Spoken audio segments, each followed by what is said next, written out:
satisfied that an estate consists solely of personalty not exceeded $100,000 or such high amount as the minister may by order prescribe, it shall be lawful for the Administrator General, without the grant of letter of administration, to administer that estate for the benefit of the persons interested therein, as if letters of administration had been granted to him.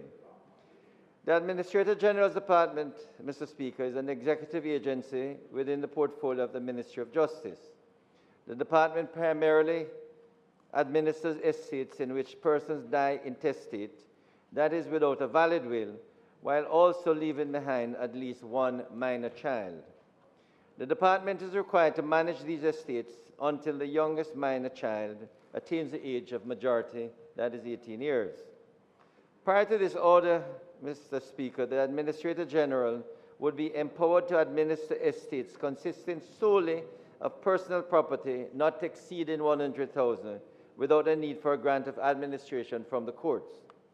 Where, however, an individual dies intestate, leaving only personal property, and the value of these estates amounted to no more than $100,000, before anyone could benefit from the grant of this estate, a grant of administration would have been required to access these assets. This at times, Mr. Speaker, resulted in a lengthy process to obtain grant of administration, a lengthy process to collect the assets and complete estate administration, significant costs to obtain the grant of administration. And so, Mr. Speaker, the previous estates did not adequately meet the needs of the populace, particularly where monies above $100,000 were being held in the bank or with the National Housing Trust, but could not be accessed by the beneficiaries of deceased persons as they were unable to afford the legal fees to obtain the grant of administration. In some instances, the legal fees exceeded the value of the monies held or the value of the asset falling to the estate. This resulted in some estates being in abeyance for protracted periods, even in cases where there is a depreciating asset. So, Mr. Speaker, you'll notice on a regular basis, the banks advertise pages and pages of money being held by them. Many of them are small amounts, yes, but some are in the hundreds of thousands of dollars. And the problem, Mr. Speaker, is that many times these monies exist because the persons have died. But the families can't access these funds from the banks or from NHT or from credit union, generally where monies are, unless they do letters of administration. But to do the letters of administration, Mr. Speaker, the legal cost oftentimes is more than sometimes what are substantially over $100,000. So when it's up to $100,000, it doesn't make sense. So this, Mr. Speaker, amendment is to increase from $100,000 to a new figure. So, Mr. Speaker, in 2020, when this Parliament considered and approved the increase of the deposit insurance coverage limited to $1.2 million, it was noted that the increase effectively covered approximately 97% of all accounts at deposit-taking institutions. Accordingly, Mr. Speaker, raising the limit of the small estate threshold to $1.5 million would permit access to most of the deposits of deceased account holders who died intestate without the requirement of a grant of administration, thereby unlocking wealth and monies for productive purposes. The decision was therefore taken, Mr. Speaker, to increase the threshold limit of small estates to $1,500,000. This increase became effective with the gazetting of this order on August 29, 2024. There are significant benefits, Mr. Speaker, from this amendment. As I noted, with this increase to the threshold limit of small estates, the Administrator General will be empowered to administer estate consisting of only personality not exceeding $1.5 million without obtaining a grant of administration. There will also be a reduction in the number of cases in which the Administrator General is required to issue instrument of administration, thereby allowing the department to focus on other functions and activities. More speedy distribution of generational wealth to beneficiaries. Reduction in legal costs to beneficiaries. Reduced burden on the parish and high courts as less applications for grants of administration will be filed. All estates for persons who died without leaving a will and without minor beneficiaries, but containing personality valued less than 1.5 million, can now be referred to the Administrator General's Department for collection and distribution without the need for a grant of administration. The Administrator General's Department requirements in order to administer these estates are: 1, completed form of particulars; 2, proof of debt; 3, proof of asset, that is personality only, valuing less than 1.5 million; and 4, proof of beneficiary's relationship to the deceased. Mr. Speaker, this decision to increase the limit for small estates to 1.5 million is a significant step that will allow beneficiaries to receive their entitlements in a timely manner. This change will not only facilitate better access to inherited assets for beneficiaries, but also streamline the administration process and reduce the burden on the courts. So, Mr. Speaker, this is really for the vast majority of families across Jamaica to be able to access personality. A good example, Mr. Speaker, is a deceased might own a car, a motor car, valued, say, $1 million. But to get it, that motor car transferred to a member of the family, they would have to go through a process of letters of administration. It might cost $200,000-300,000 just to get a car valued $500,000 or $1 million transferred. And that was prohibitive. So the car just, remain, or they keep renewing the license in the name of the deceased, which is improper. So this, Mr. Speaker, where the value of the motor vehicle is less than 1.5, would allow the Administrator General to assist the family in transferring the property to a family member. And this is the same with any other personality.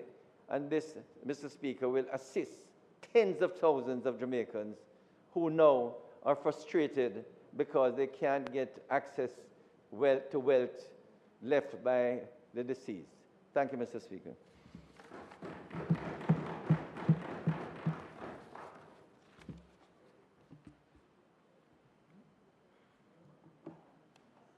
Minister of Legal Affairs and Legal and Constitutional Affairs, Marlene Malahou-Fort.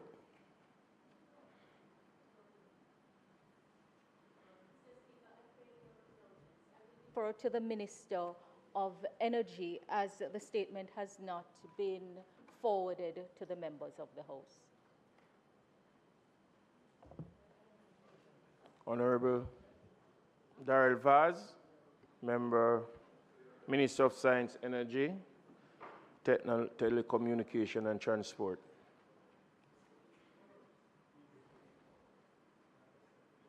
Mike.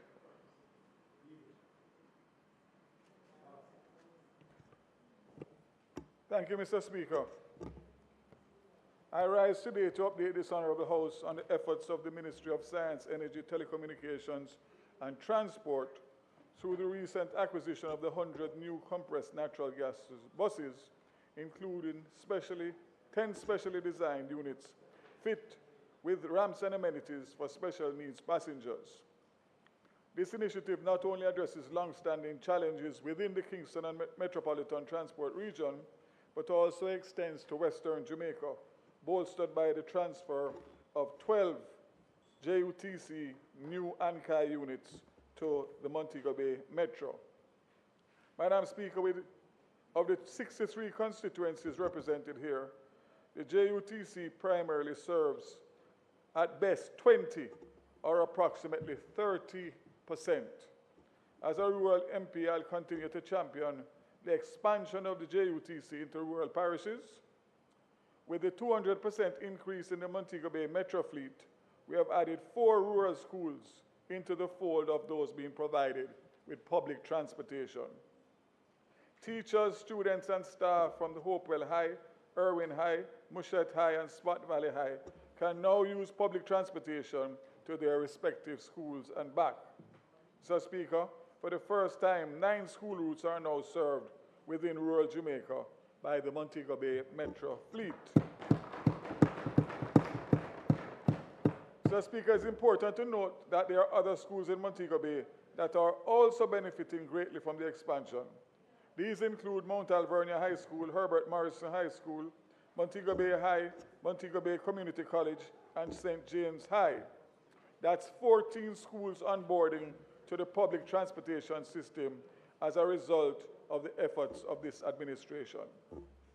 The ministry has been consistently using a data-driven, hands-on approach to meet the challenges faced by the commuters, and I can say it without fear of contradiction that this year's back-to-school deployment of buses have been one of the most effective and seamless in recent history.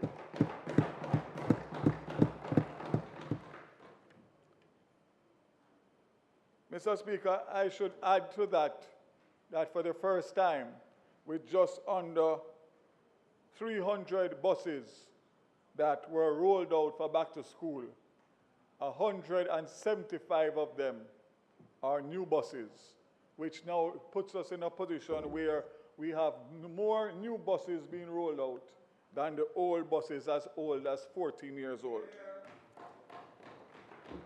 Colleagues, I must mention that sections of the Barracks Road primary building was recently damaged by Hurricane Beryl and are currently being refurbished. The Montego Bay Metro was contacted by the Regional 4 Office of the Ministry of Education and Youth to assist in transporting students on a daily basis to the Faith Temple Assemblies of God, where classes are temporarily being held. Minister Williams and I have collaborated on many initiatives in the past, and this was no different. So far, 1,521 students have been shuttled, bringing relief to the Ministry of Education and Youth with little or no learning loss for the affected classes. This adds to the tremendous impact that the Montego Bay Metro is having across Western Jamaica. In terms of ridership, the Montego Bay Metro has seen an increase when comparing the first 3 weeks in September 2024 with the same period in September 2023. Mr. Speaker, I want to share some commuters' transport data with the House today regarding the impact we are having on Western Jamaica through the expansion of Montego Bay Metro services. We have seen a 35% increase in the number of students transported this period when compared to 2023, and a 24% increase in the number of seniors transported, and a 31% increase in the number of adults transported over this period. A total of 58,185 Jamaicans were transported during September 2024, when compared to 40,199 during the same period for 2023. So, Speaker, this is the type of impact that we want to replicate across other constituencies. And I can assure you that this will remain my priority. When you see the type of development and advancement hitting the rural communities, you don't want a change, colleagues, you want a chance to experience this for your constituencies, and we are committed to making that a reality. Mr. Speaker, relating to schools, I received a message just recently from a user on social media regarding our sister, a student from the Caribbean Maritime University within East Kingston. The number 98 bus that usually drops students on the school compound had reportedly stopped doing so, forcing students to walk long distances. This was a safety concern for students, and in particular female staff and students. Madam Speaker, following discussions with the JUTC, I'm pleased to announce that the JUTC will resume the transportation of CMU students on campus for disembarking. An arrangement is in place for staff and students to be taken to the campus in the mornings and picked up between 2 p.m. and 4:15 p.m. daily. Additionally, we extend the support through cooperation with the JUTC drivers along the 98 route to ensure CMU students must be taken to the school compound once they are on the buses. I've been informed by the JUTC that there are 5 buses currently along the 98 route, with 1 bus specifically assigned to the CMU. As we know, Mr. Speaker, reliable transportation is critical for ensuring that our children can access education safely and efficiently. With the introduction of these buses, we are taking significant steps toward a cleaner, greener, and more reliable public transportation system. I stand here proud and confident that since 2023, 170 new buses have been purchased by the government of Jamaica at a cost of $5 billion Jamaican dollars. Mr. Speaker, no loans, no borrowing, no begging, solely from the funds of the Jamaican coffers, the consolidated fund. The JUTC has faced considerable challenges and successes. From 2014 to 2020, JUTC saw a concerning decline in the average daily buses available, which directly affected our capacity to transport commuters efficiently. The pandemic further caused this situation, resulting in a drastic reduction in both the number of buses and passenger lift, dropping to an alarming low in 2021. However, Mr. Speaker, I am pleased to report that we are on the path to recovery. Under this government, in 2024, we have increased our daily bus availability to 260, and the passenger lift has surged to over 2.4 million passengers. Madam, Mr. Speaker, this increase in monthly passenger lift for September 24 is the highest it has been in many, many years. This revival reflects our commitment to enhancing public transportation and meeting the needs of our commuters and their families. Mr. Speaker, with the new CNG units, 11 previously low dispatch bus routes will be enhanced. The Rockport and Spanish Town depots can increase the number of buses on critical routes, including Spanish Town to Halfway Tree, Spanish Town to downtown Kingston, Greater Portmore to Halfway Tree and downtown Kingston, Price Right to downtown Kingston, Chancery Street to downtown Kingston, Spanish Town to Crossroads, Border and above Rocks to Templar Hall, downtown Kingston to Bull Bay, downtown Kingston to Norman Manley International Airport and Port Royal, Harbour View to downtown Kingston, and downtown Kingston to Gordon Town. Madam Speaker, with the introduction of 17 articulated buses that are being dispatched from the Spanish Town depot, designed to transport larger number of passengers efficiently at the Halfway Tree Transport Center and the JUTC downtown hub, the weight of passengers will be significantly reduced. Mr. Speaker, I must remind my colleagues in this honorable House and those that are watching that in December 2023, I made a plea asking the commuters to bear with me and be patient and give me 6 months to be able to show them the improved service. And I stand here proud to say that commitment promised, commitment delivered.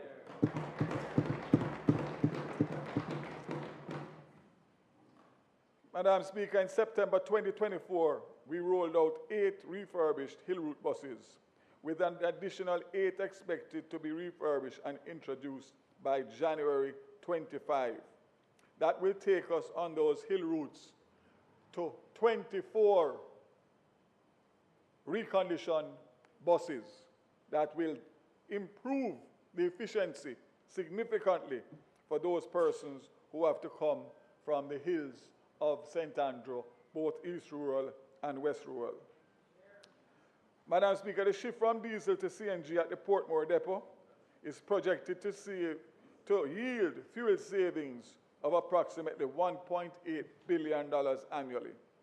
This transition not only reduces operational costs, but also enhances national productivity by minimizing time spent in traffic.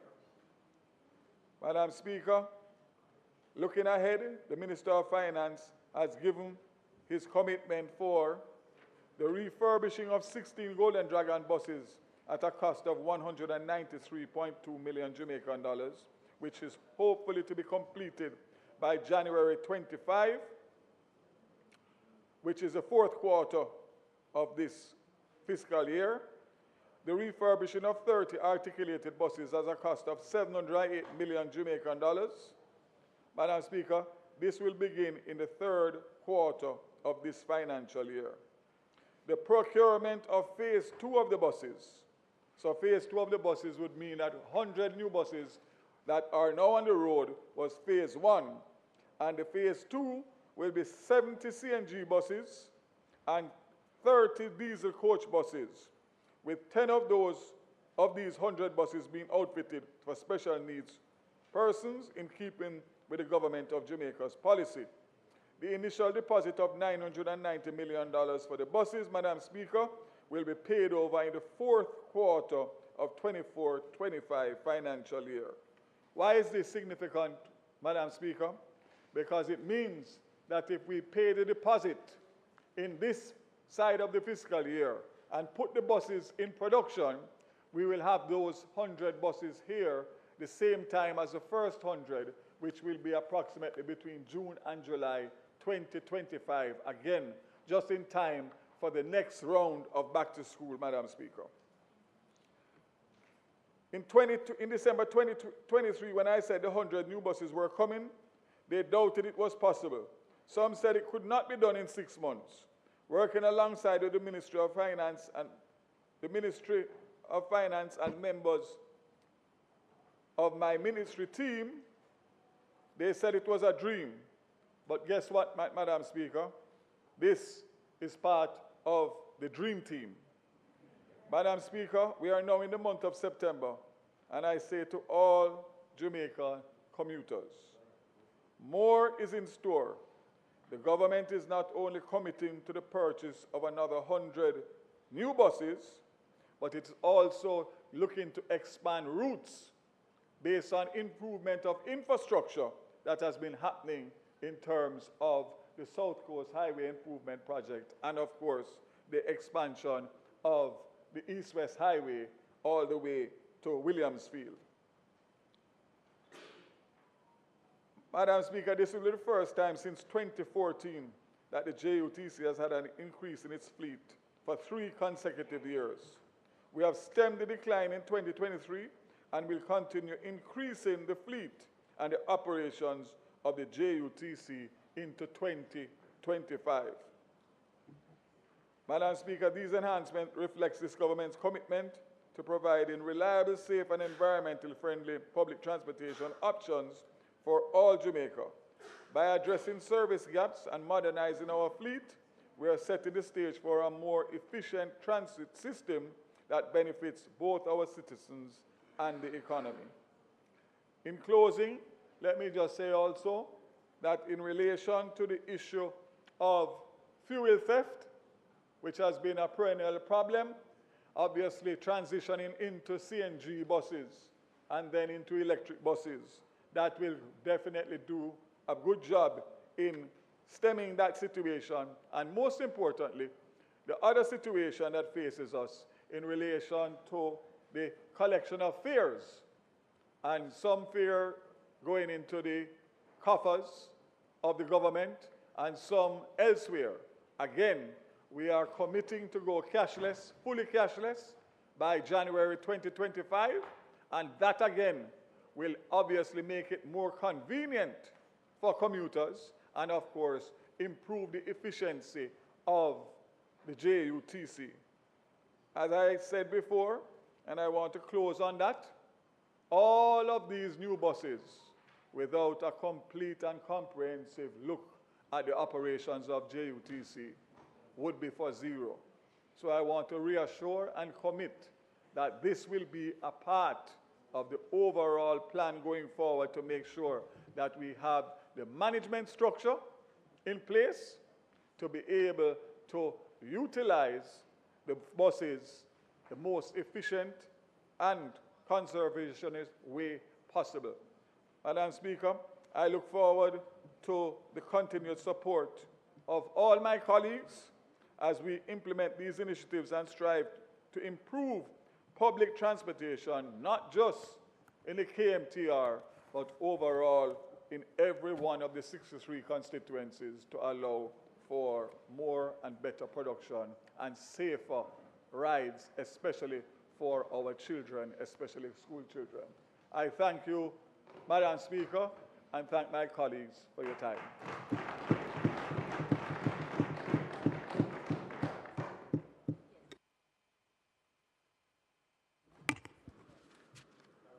Thanks, Minister. The member from Manchester Northwest will respond. Thank you, Madam Speaker. Madam Speaker, we welcome the statement by the Minister. It would not be fair for us to say that we do not welcome the inclusion of 171 new buses over the since last year into this year, into the fleet of the JUTC. But there are some issues, Madam Speaker, because the Minister, in his usual vim and vigor, makes it seem like the situation at the JUTC has been resolved. It has been dealt with the inclusion of these 171 new buses. Because the Minister speaks about an availability of 260 buses on a daily basis. Even if those 260 buses were rolled out on a daily basis, we are still about 50% of the required fleet of the JUTC. What is really needed to bring the fare box up to something that is respectable? On a daily basis, the average rollout is about 220 to 230 buses. So you're still half of the fleet. Because if you are to look at those 230 buses, the inclusion of 171 new buses, you still have 60 of those buses which are older buses. So the inclusion of the 171 has not really increased the fleet of the JUTC as the Minister would want. Yeah?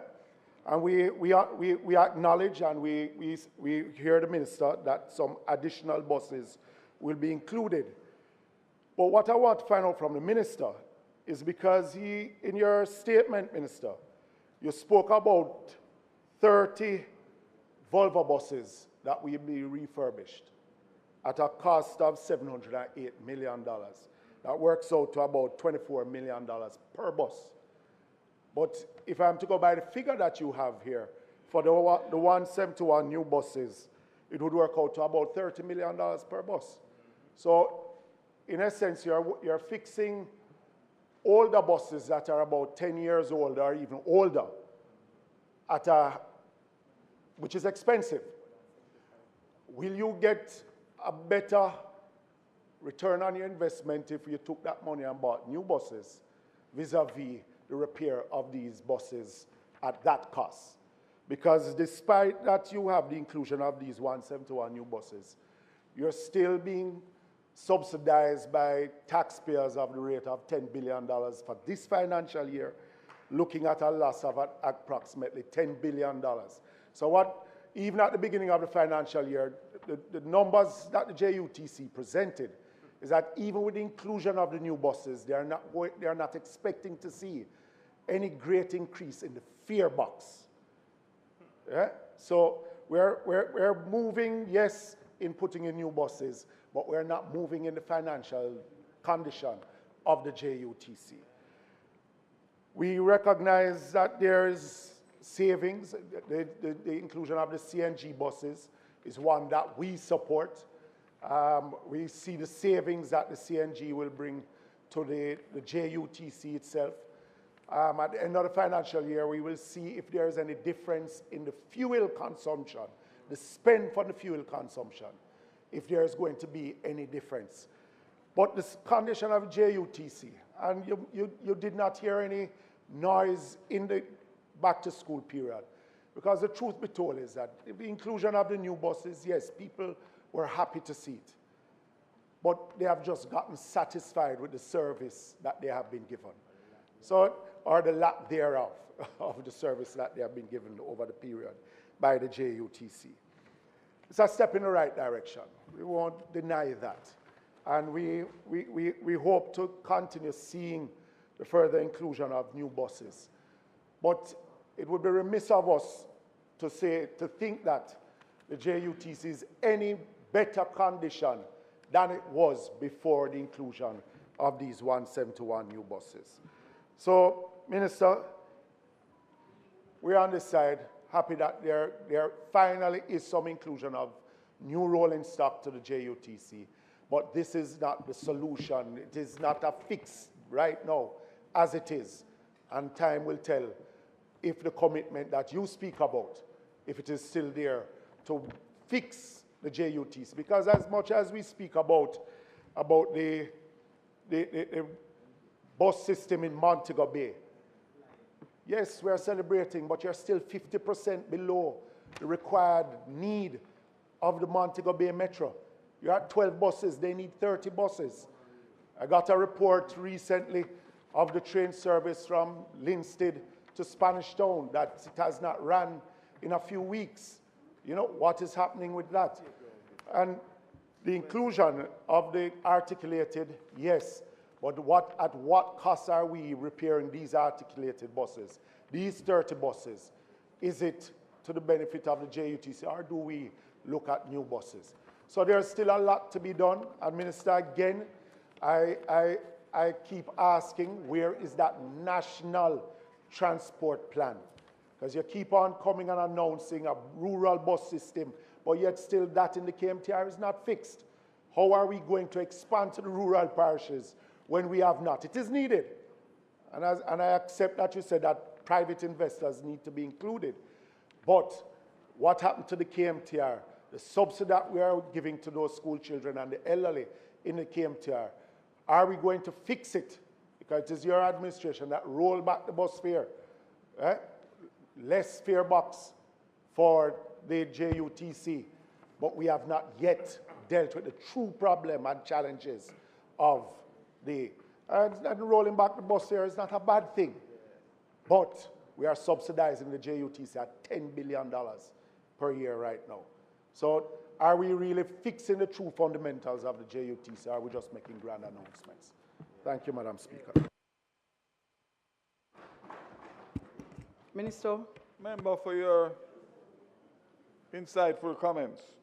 Just to clarify for you in relation to the articulated buses. The 30 articulated buses are the Volvo buses that are here that basically can be refurbished. The cost of the refurbishing is about $250,000 to $275,000 US per bus, as against the cost of a new articulated bus at between 1.2 and 1.5 million US dollars.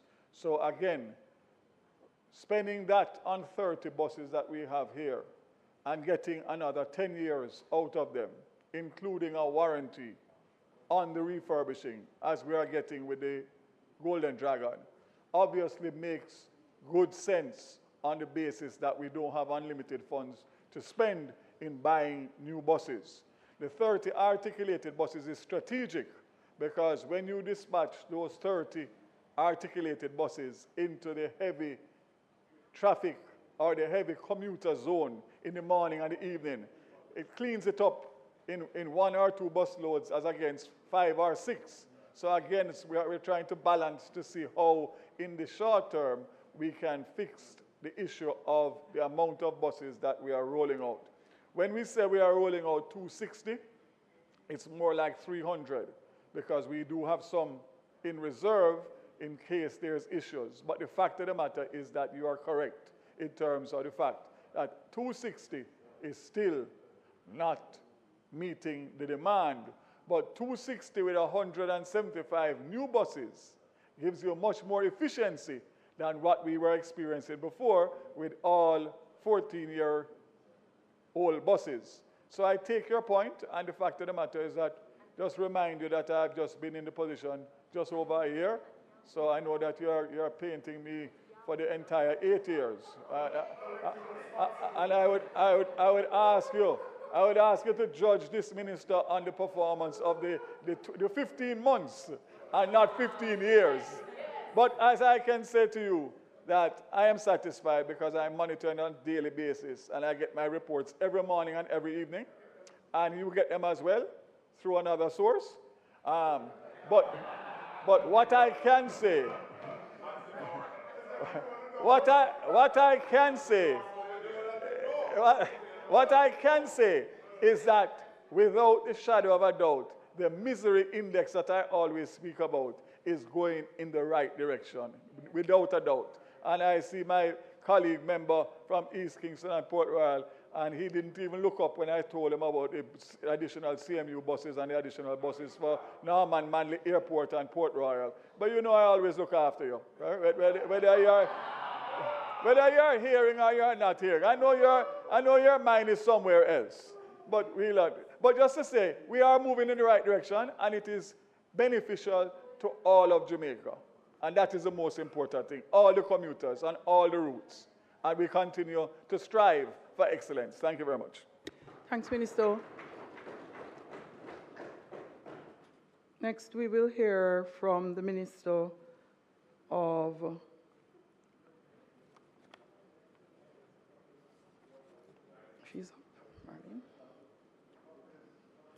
the Minister of Legal and Constitutional Affairs, member from St. James West Central.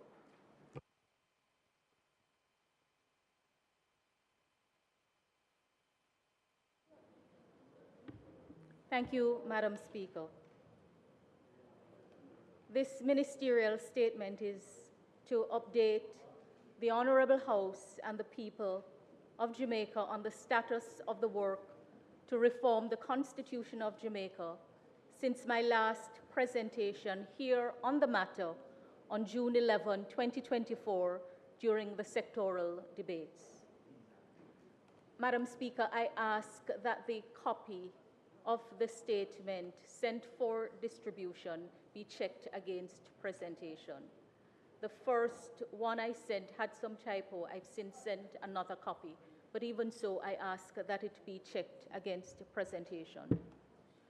I invite the Honourable House to recall that following Cabinet's approval on May 20, 2024, the report of the Constitutional Reform Committee, the CRC, on the transition to the Republic of Jamaica and other matters was tabled on May 21, 2024 as a ministry paper.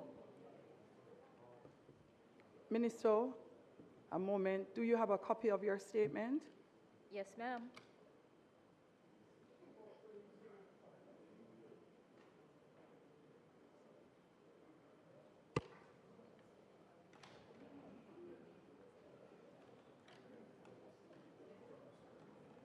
I have sent it electronically to you, as I have sent it. Minister, I have sent it. Members, the Minister is seeking your indulgence. The statement by Minister has been sent to the members of the House electronically so that we may follow. Thank you very much, Minister. You may proceed. Thank you, Madam Speaker. As I was saying, I invite the Honourable House to recall that following Cabinet's approval on May 20, 2024, the report of the Constitutional Reform Committee on the transition to the Republic of Jamaica and other matters was tabled on May 21, 2024 as a ministry paper. Since then, we, meaning the CRC and my ministry, have been tracking and paying very close attention to the feedback on the recommendations contained in the report. Cabinet had also given approval for the issuance of drafting instructions to the Chief Parliamentary Council to prepare the legislation required to establish the Republic of Jamaica and other matters. In particular, Cabinet gave approval for the enactment of legislation to revoke the Jamaica Order in Council 1962 and save the Constitution of Jamaica, which is at the second schedule, to effect its patriation. abolish the British monarchy,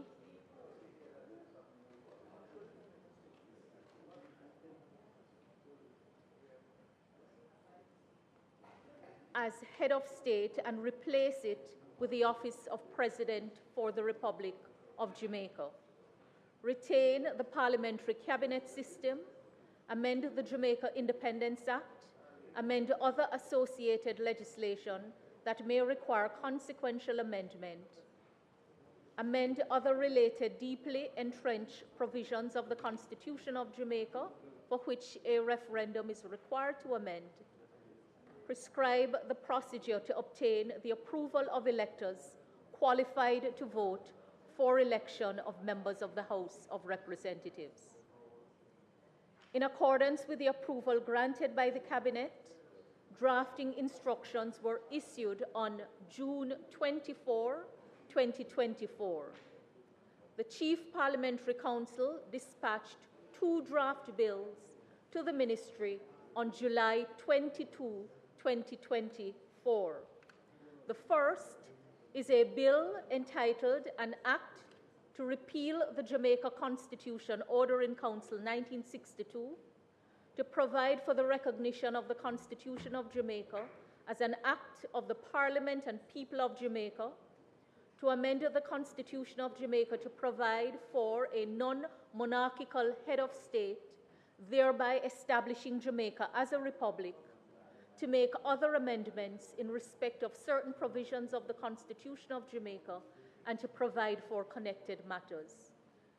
This is the Constitution Amendment Republic of Jamaica Bill 2024. The second bill is a bill entitled An Act to Provide for the Votes of Electors to be taken with respect to any amendment of the Constitution of Jamaica required to be submitted to electors pursuant to Section 49, subsection 3 of the Constitution, commonly known as a referendum. And this is the Referendum Bill 2024. Madam Speaker, I further remind the Honourable House that the constitutional reform work is being done in phases. The broad goals to be achieved in phase 1 are taking the Constitution out of its current form as a schedule to the imperial instrument, the Order in Council, and to have it as an act of the Parliament and people of Jamaica. Among other things, the statute law commissioners will be empowered to publish the Constitution of Jamaica, which will be read and construed as one with the amendments made thereto as an act comprising Volume 1 of the laws of Jamaica. We have described this goal as the Jamaicanization of the Constitution. Beyond putting the constitutional instrument in proper form, the goal also includes the insertion of a preamble, and a preamble is generally recognized as a useful introduction to a constitution. The insertion of our national emblems and symbols, adoption of provisions of the Jamaica Interpretation Act as relevant and appropriate to replace the UK Interpretation Act of 1889 to interpret the Constitution of Jamaica. The words of enactment have already been modernized with the amendment to Section 61 of the Constitution and is now law. Madam Speaker, while the work around this aspect of the reform is largely technical in nature and not easily connected to ordinary day-to-day activities of the man in the street, there is no partisan or other dispute anywhere that I am aware of about taking the required steps to achieve this goal.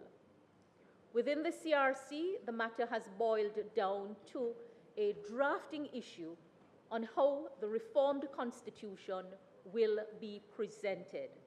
On this, we will be guided by and large by the draftsman. An expert committee has been established to recommend a preamble for inclusion in the reformed Constitution.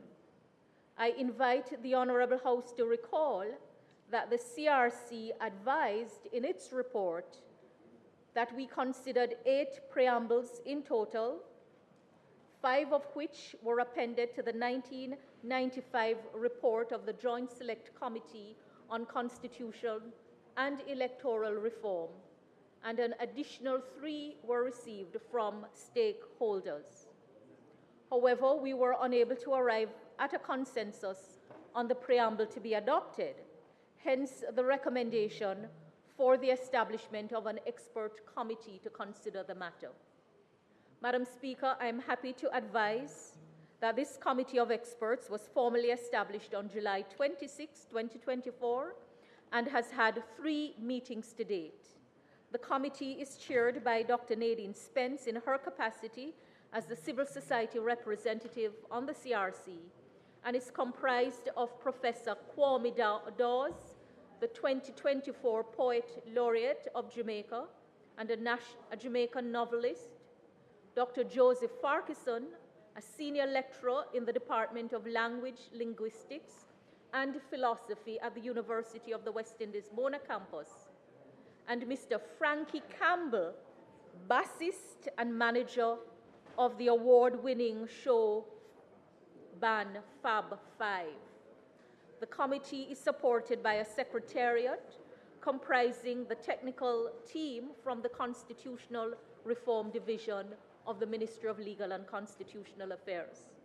I am advised that the committee has since agreed to its terms of reference, has met thrice, and has produced a draft preamble which will be refined over the coming days and submitted to the CRC for consideration.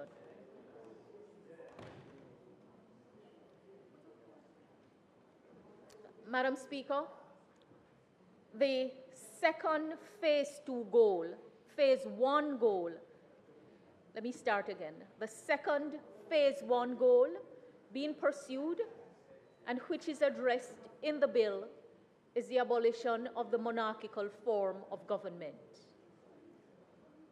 There is no dispute of which I'm aware on the pursuit of this goal.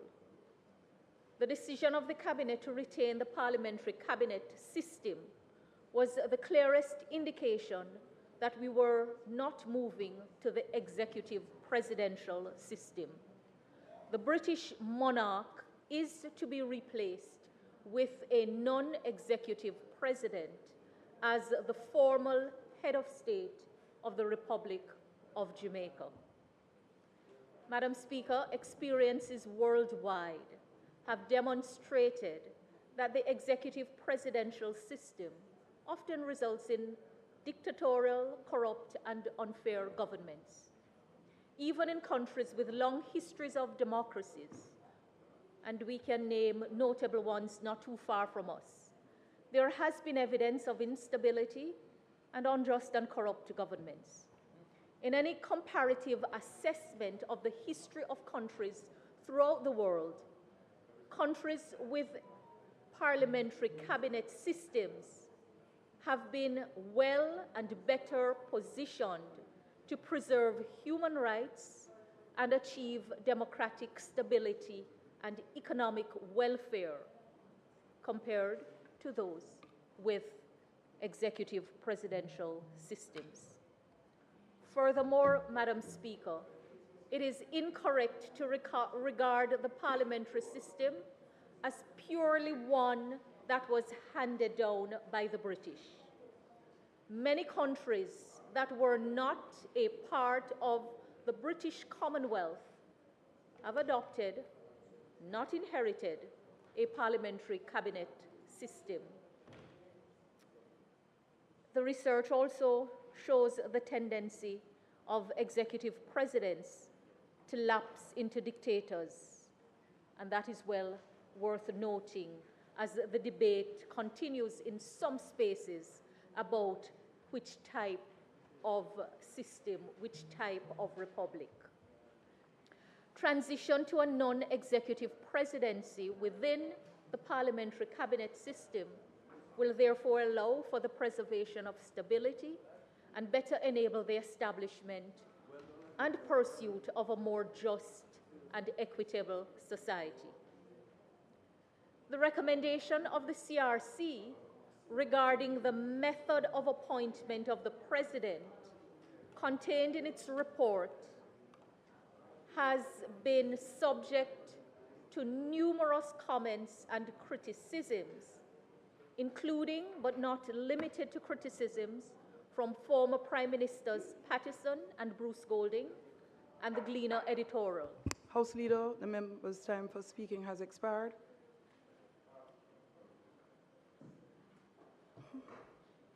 Turn your mic on, please.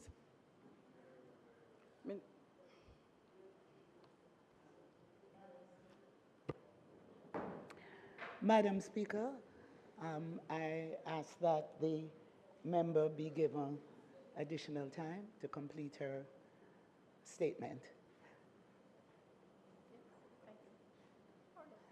Madam Speaker, I ask that she be given 5 minutes, be allowed to complete her statement. Thank you. Thank you, House Leader. The question is that the member be allowed an additional 5 minutes to complete her presentation. Those in favor? Those opposed? The ayes have it. Minister? Grateful, Madam Speaker. As I was saying, the recommendation of the CRC regarding the method of appointment of the President contained in its report has been subject to numerous comments and criticisms, including but not limited to criticisms from former Prime Ministers Pattison and Golding and the Gleaner editorial. At the last meeting of the CRC on Wednesday, the 18th, that was last Wednesday, we received presentations from Jamaican for Justice and the Jamaica Coalition for a Healthy Society. They too have added their voice to the feedback. The committee is carefully reconsidering the matter. Dr. Lloyd Barnett has been tasked by the committee to formulate a revised recommendation for consideration and submission. We are also revising an aspect of the recommendation about the method to remove the President from office in direct response to comments from the Leader of the Opposition, Mr. Mark Golding. Since the tabling of the report, the CRC has convened 7 meetings on June 7 and 26, July 10, 14, and 31, August 28, and September 18. The Drafting Strategy Subcommittee has met twice on July 26 and August 21 to review the Constitution Amendment Republic of Jamaica Bill. This committee is jointly chaired by Dr. Lloyd Barnett and me. Alongside these meetings, the ministry's own internal team has met 5 times on August 12, 19, September 4, 11, and 19 to review the bill. The Drafting Strategy Subcommittee of the Constitutional Reform Committee is scheduled to meet next on Wednesday, September 25, 2024. That is tomorrow. After the review of the bill is complete, it will go to the Legislation Committee of Cabinet and thereafter to the Cabinet for approval for tabling in this Honourable House. A joint select committee will be established to review the bill and report to the House. And Madam Speaker, the process to debate and pass the bill is set out in Section 49 of the Constitution. Since the establishment of the CRC and following the tabling of its report of recommendations, my ministry has been working to educate and engage the people. The lack of sufficient knowledge on the Constitution has been repeatedly highlighted as a risk to be managed in order for us to achieve the approval of the people for the change. In my own efforts to manage this risk from my role as a portfolio minister, I have learned something most profound. Although Jamaicans not learned in the law, but even among those who are, do not have a working knowledge or an in-depth knowledge of the Constitution of Jamaica, they know that there is a constitution which is the supreme law of the land. They know that the Constitution sets out the limits of the powers of government, and that where it is alleged that the powers have been exceeded or exercised wrongly, those who have the appropriate expert knowledge will take up their case before the court. So, Madam Speaker, the risk of the knowledge gap is being managed carefully. But make no mistake, even though the people don't know the content of the Constitution, they know that there exists a Constitution, and they know that it is the supreme law of the land, and they know that those who have the expertise will take up any matter where there is an alleged breach of the Constitution. So, Madam Speaker, notwithstanding the limitations and the risks being managed, I should like to inform the Honourable House that the Legal Education and Corporate Communications and Public Relations divisions of the Ministry have executed numerous engagement activities within government and across government and the wider society. We have had meetings with ministries, departments, and agencies, including the Ministry of National Security, the United Pentecostal Church, Jamaica Full Gospel Churches. We have had online webinars, the Roman Catholic Church Group, the Jamaica Defense Force. We have had town hall meetings across the counties. We have had engagement with the Legal Officers Staff Association, the Jamaica Umbrella Groups of Churches, the University of Technology, the Micro Teachers College, the Shortwood Teachers College, the National Senior Citizens Corps, the Portmore Community College, Excelsior Community College, St. Michael's College and Seminary, the Jamaica Teachers Association, the Caribbean Maritime University. Well, we have had engagements, and engagements are scheduled to come, including with the Caribbean Maritime University, the College of Agriculture, Science and Education, the Monique College, Sigma College of Nursing, community engagement sessions island-wide. In fact, a series of community engagements will be implemented to deepen and broaden the education and engagement strategy, thereby enabling us to further reach the man in the street. And we have a new round of initiatives to commence on September 27, 2024, that will run through to April 3, 2025, all things remaining equal. Madam Speaker, this is the update to the Honourable House. The bills have been prepared, they are being reviewed. We are reviewing the recommendations against feedback also from members of the public. There are other matters that we have heard that should be pursued.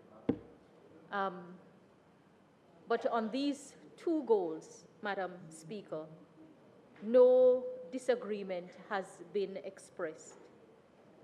As I take my seat, I remind members of this Honourable House that the reform of the Constitution that we are embarking on is a matter that transcends the side of the House form in government, but it includes the side of the House in opposition, and it also requires the approval of the people.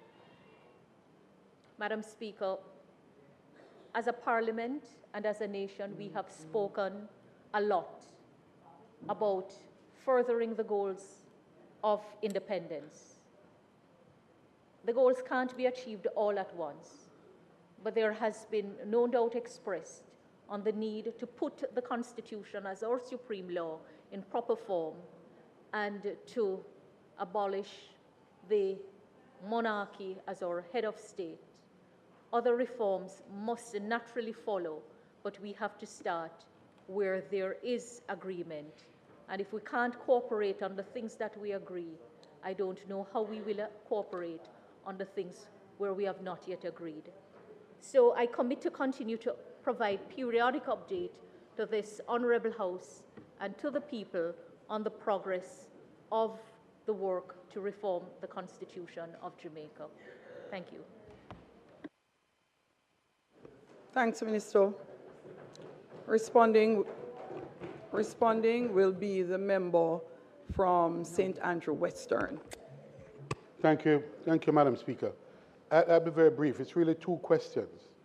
My understanding from the update, which I welcome, is that in respect of two matters, the impeachment provision and the appointment of the president, that there is a relook at the recommendation. Is there a group tasked to do that, and you're actively pursuing that?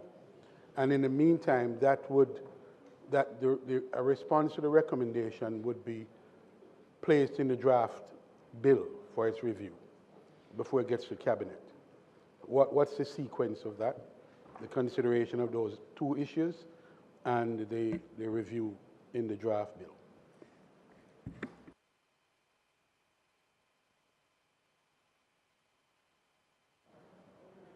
Minister. Member Hilton, I look forward to your presence at the next meeting of the Drafting Strategy Subcommittee, of which you are a member.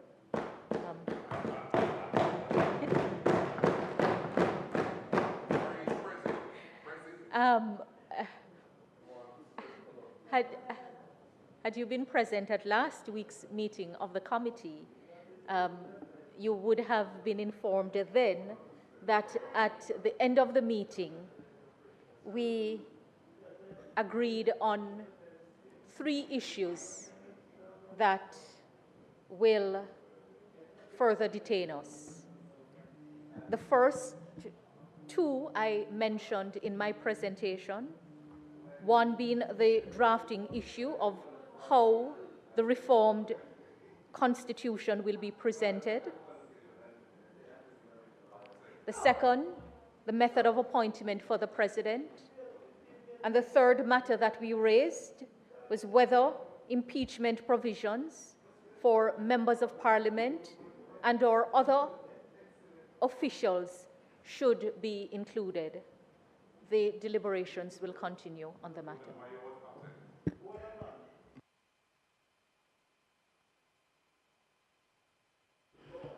Members.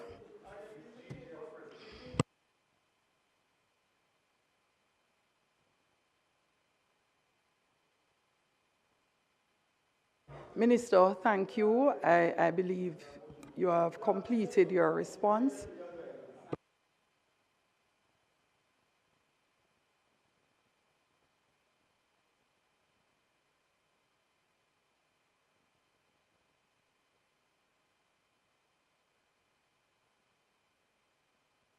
Member.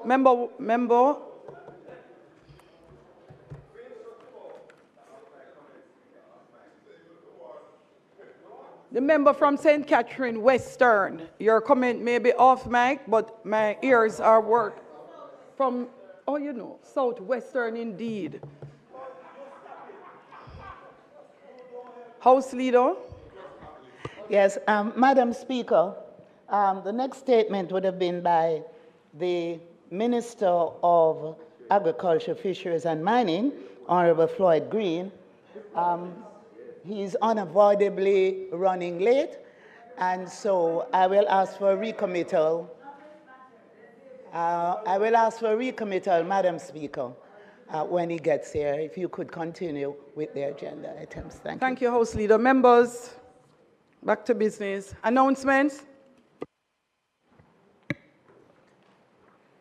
Laid on the table of the House are the following: annual report and audited financial statements of the Development Bank of Jamaica Limited for the financial year 2021-2022. Minister of Education and Youth Progress Report, Transforming Education for National Development. Thank you, Madam Speaker.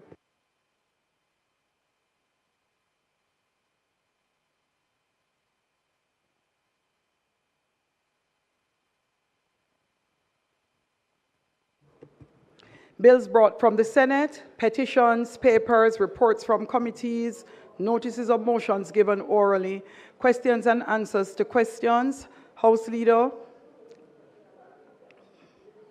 It's just about 2 minutes past. We're just 2 minutes out. Madam Speaker, Honorable Beryl Vaz has response to question 4, which is on the notice paper. We're running 2 minutes behind schedule, House Leader. It's now 3:17, being a little after 3:15. So procedurally. Yes. Yes. So, Madam Speaker, I'm asking if the time being 3:17, I now move that the House be allowed to receive and answer questions at this time. Those in favor? Those against? The ayes have it. Minister of Science, Energy, Telecommunications and Transport is expected to answer the questions posed by the member from Port Royal and East Kingston. Members, East Kingston and Port Royal, members, I hope you appreciate the amendments to the agenda, which also helps with some of the standing orders in following the proceedings of the House. Madam Speaker, I ask the Minister for Science, Energy, Telecommunications and Transport to answer the questions in my name.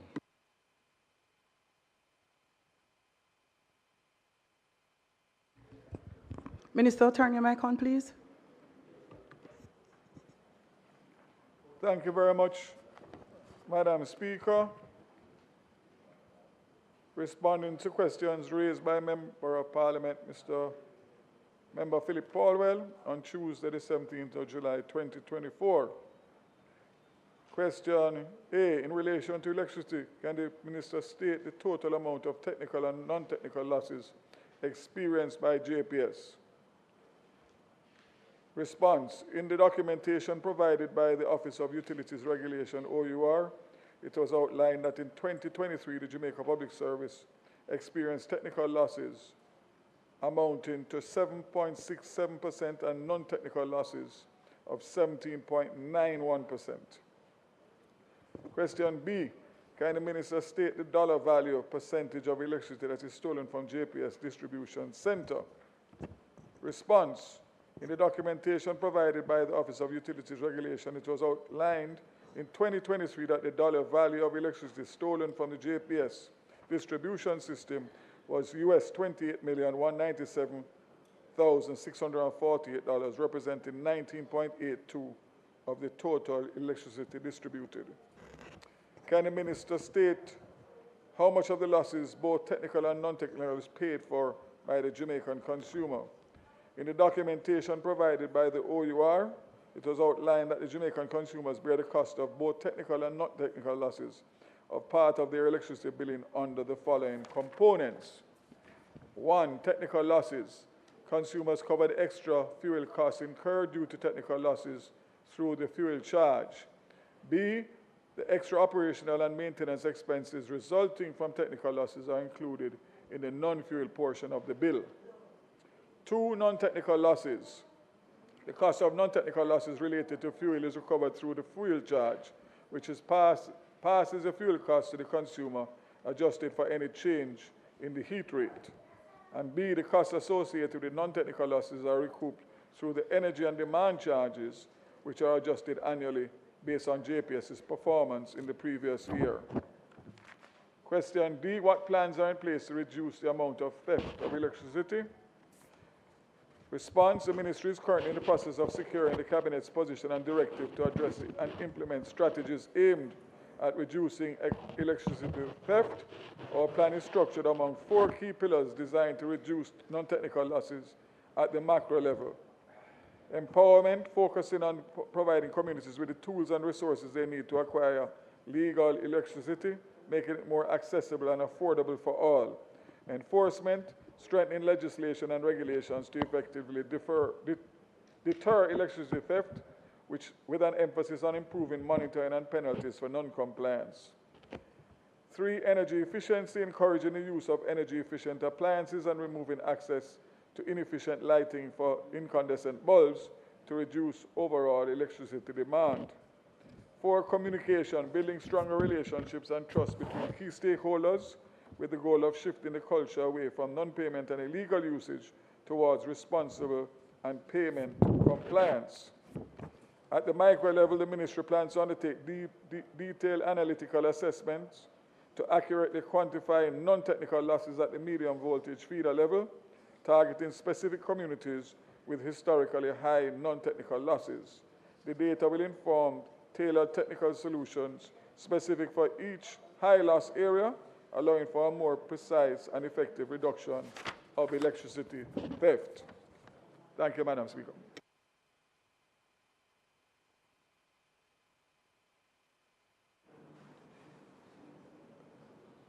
Madam Speaker, just a few follow-up questions. Go ahead, Member. To the Minister. Minister, in relation to question 3, which states that can the Minister state how much of the losses is paid for by the Jamaican consumer? I'm not sure if we've gotten the correct answer, but can I ask you, is it true to say that 17% of what the consumer pays relates to the actual theft of electricity? That's correct, Member. The information given to me here by the OUR states technical losses amount to 7.67% and non-technical losses, which would be theft, is 17.91. That being the case, Minister, we're seeing an increase in the amount of electricity theft for which a consumer has to pay. So, Minister, in light of the fact that while we're seeing this increase of money that the consumer has to pay, we're seeing an increase in the profits of the JPSCO. What is being done to deal with the consumer side of the problem, which is to get them to pay less for electricity theft? What is being done by the JPSCO to lower the amount of theft that consumers have to pay for? Thank you, Madam Speaker. It's good to finally see you being an advocate for the consumers, I must tell you. You were quite silent over the last few weeks. Your silence was deafening over the last few weeks between July and August. Madam Speaker, let us be frank and honest. The situation is, based on the current license that the JPS has, they recover everything from the consumer. So the fact of the matter is, whether they have a very, very aggressive anti-theft program in place or not, it makes no difference to the bottom line. The fact of the matter is that this is something that requires not only JPS, but it requires all of the stakeholders, including the government, to come up with a comprehensive plan to deal with non-technical losses, which in essence is theft. The fact is, Member, that we are moving there. We are working with our partners, the IDB and the World Bank, to assist us in coming up with a proper holistic approach. But as the Minister of Finance and I have discussed, it is going to take significant amounts of funding that will have to come from the government if we are to really tackle this. There is a commitment to do so. It's a matter of finding the fiscal space. But it is a matter that has been raised at the highest level, the Prime Minister, the Cabinet, and most importantly, the Minister of Finance. And we are going in the wrong direction. There's no ifs, ands, or buts. Non-technical losses are increasing rather than reducing. And at the end of the day, the consumer, each and every one of us in here, and who has a connection to JPS, pays the piper. So it is something that is high on my agenda. It is not an easy fix based on the geographics and, of course, the culture that we have, but I look forward to working with you and all other stakeholders in finding a solution and a commitment from the government to find the resources, the fiscal resources that are going to be needed to tackle this in a comprehensive manner. Madam Speaker, to the Minister, in conceding that the problem has gotten worse with greater theft, is the Minister aware of a private member's motion that I had tabled some time ago, almost 3 years now, providing specific proposals for lowering the amount of theft that is occurring, thereby lowering the price of electricity to the consumers, one. And secondly, in relation to the operations of NESOL, can the Minister state what is the situation with that organization, which had as one of its functions the increased use of energy efficiency devices and also regularization of electricity in urban communities? Question number one, member, is I don't have a copy of that, and I would wish for you to provide me with one, and I'd be more than happy to discuss it in detail with you. And secondly, as we are aware, NESOL is closed, and that has been taken over by the ministry under my Minister of State, Honorable J.C. Hutchinson. There is a program for rural electrification that continues. It is not funded to my expectations, but the fact of the matter is that the funds from NESOL did come back to the ministry, and you will recall that it went to the Ministry of Local Government and only came back to us last year in terms of the rural electrification program, and that is being spearheaded. And I have been out several times before Beryl, and there are some programs that are being done by JISTV, as you know, and JPS, but there still is a tremendous amount of communities that do not have proper electricity, and it is something that we are going to continue to advocate for additional funding. I'm even hoping that a possibility of getting some funds in the supplementary that is to come shortly, the first supplementary, to be able to continue that program.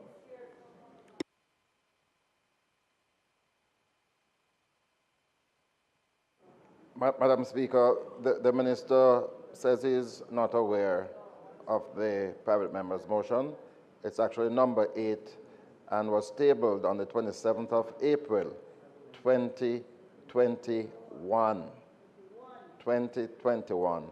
And it appears here every week when we meet. And this shows a commitment to lowering the price to the consumers. But, Madam Speaker, going back to the question of NESOL. NESOL wasn't about REP. It was about urbanization, regularization of electricity theft. And you're saying that is no longer your responsibility? Pardon? Oh, it is back in your ministry. So it's quite rightly to ask you, because last week we did receive on the Cabinet's report a new board for NESOL. So are the funds in place for NESOL to operate as an entity, and where are they located?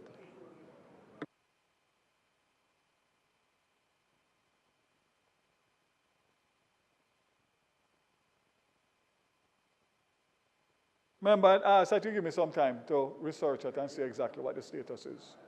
And I'll get back to you on it. Thank you.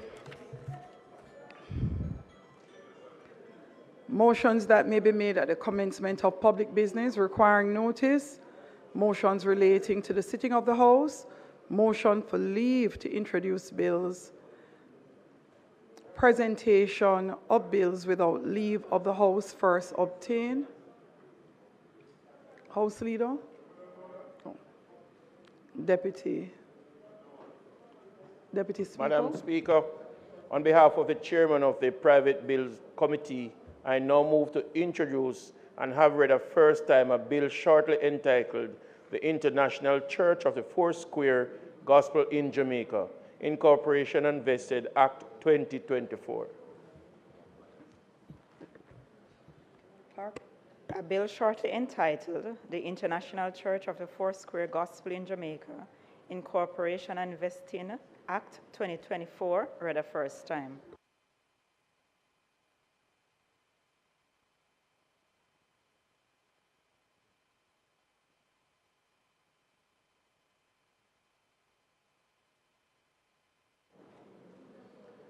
Madam Speaker, I beg to give notice of a second reading of the bill.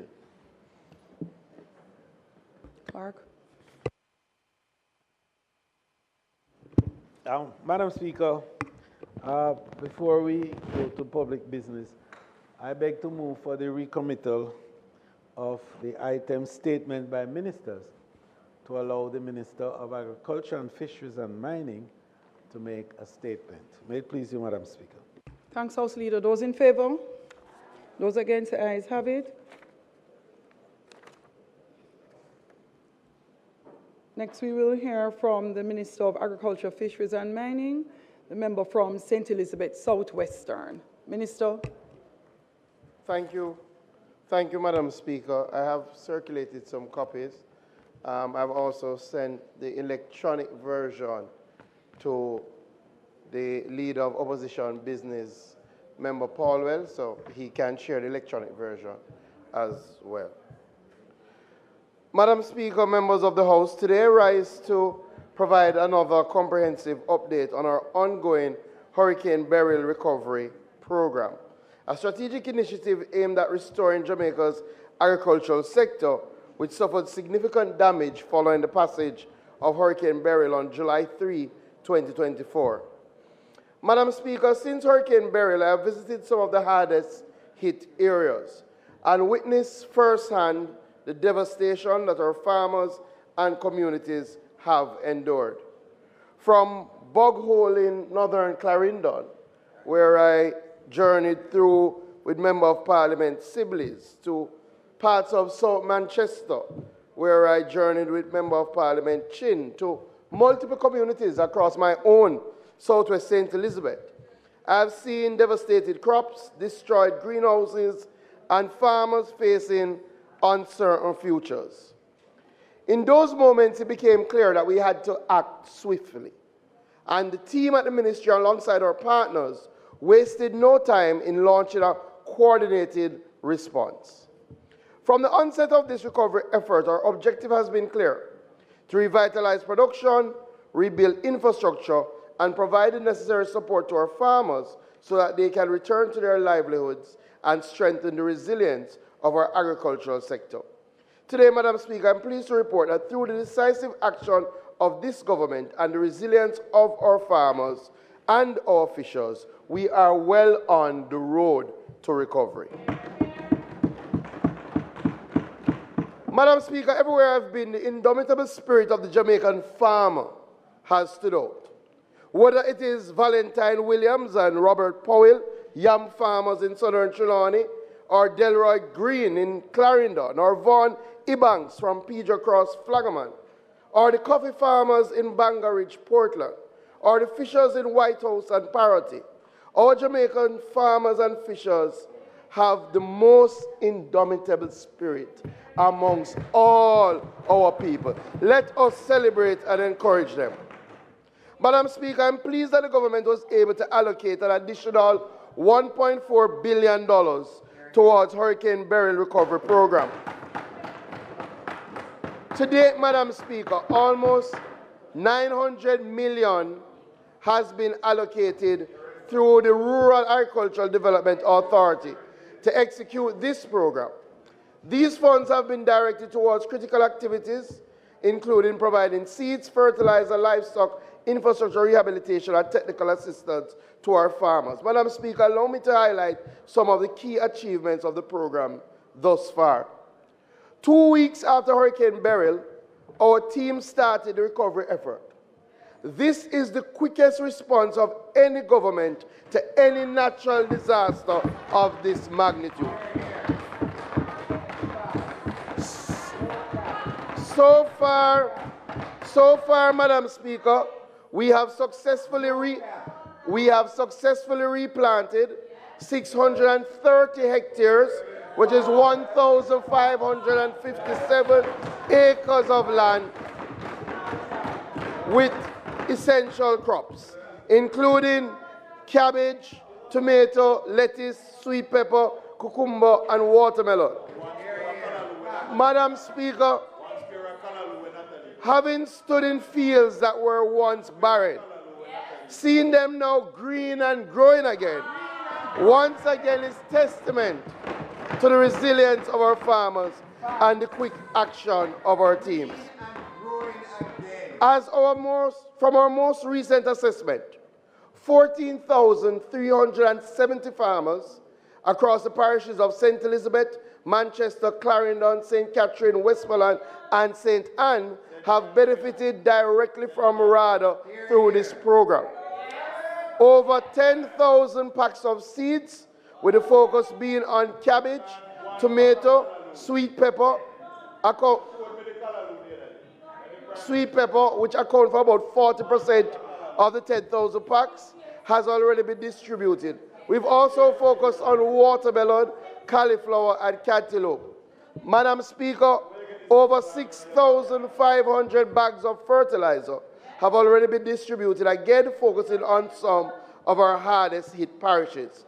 Additionally, given the critical role of yams, cassava, hot peppers, and papayas in the local food supply, efforts have been focused on the provision of land preparation support, distribution of fertilizer and pesticides to aid in the restoration efforts. Minister, as much as the banter is appreciated, members, please, I would like to hear the presentation of the minister. We can't overdo the heckling because it distracts from us being able to hear the presentation.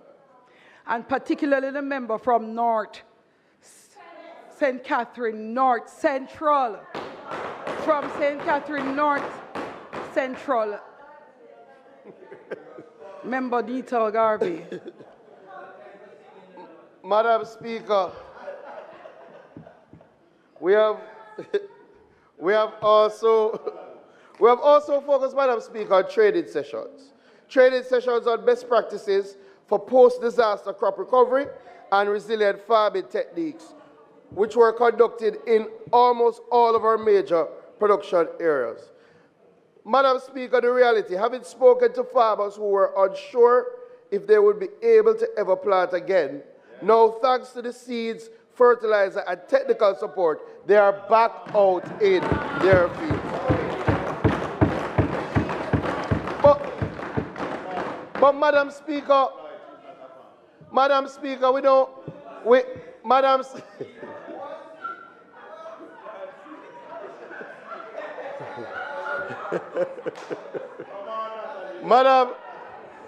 Speaker, we don't have to banter about it, because you know, Madam Speaker, the good news, Madam Speaker, is that our efforts have already begun to bear fruit. Last week, members, we actually saw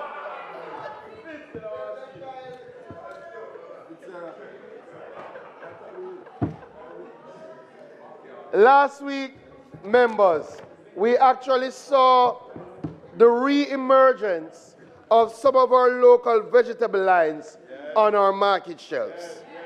That deserves a big round of applause.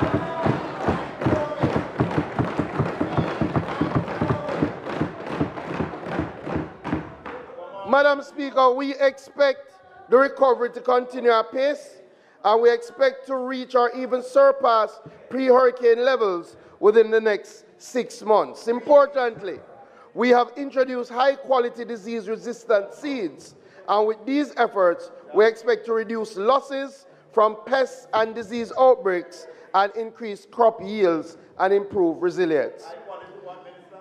We've introduced high-quality seeds, and I'll ensure that the member from North Central, who is North Central St. Catherine, who is demanding some seeds.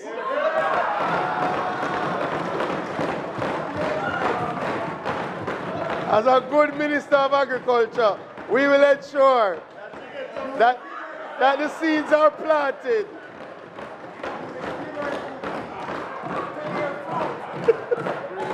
Madam Speaker, the banana and planting industry. We're talking about banana now. The banana and planting industry, which contributes over 13 billion Jamaican dollars annually to our economy, was severely impacted by Hurricane Beryl.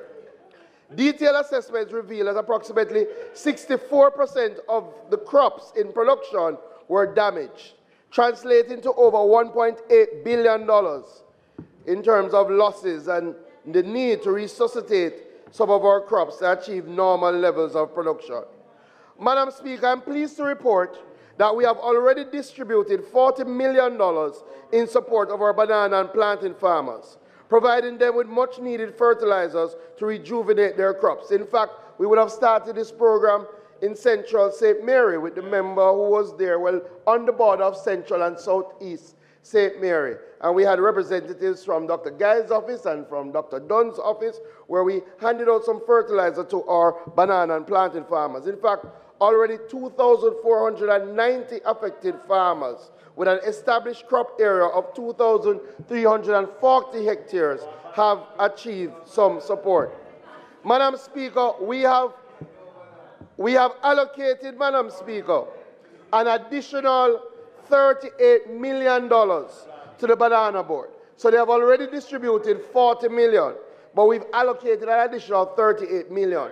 This came out of our meeting, Madam Speaker, where we found that the $40 million would not carry us far enough to the small banana farmers, those who operate on less than 0.2 of a hectare. And we are leaving out none of our small farmers. So this $38 million will be distributed through RADA in collaboration with the Banana Board, and will target some of those small farmers in places like Northern St. Elizabeth, South St. James, St. Mary, all our banana planting and planting areas. To mitigate storm risks, the Banana Board continues to provide technical support and also to implement the Banana Industry Catastrophe Fund with the support of the European Union. Madam Speaker, in 2024, 79 farms covering 767 acres were registered under the Banana Catastrophe Fund. Of these, 73 farms, consisting of 563 acres, suffered catastrophic damage, which is damage exceeding 50%. At the recent meeting in July, the Banana Catastrophe Fund Oversight Committee approved the recommendation to compensate 73 farmers to the tune of $11 million. Each farmer will receive fertilizer sufficient for one 6-week cycle of fertilizer application. This is a testament, Madam Speaker, when you have policies that are far-reaching and forward-thinking, such as the Catastrophe Fund by the Banana Board, persons won't only have to depend on the government to provide support. And I want to commend the Banana Board and the banana farmers for taking this initiative. They deserve a round of applause. Madam Speaker, our greenhouse farmers suffered significant loss. We have already procured 27 million. House Leader, the member's time for speaking has expired.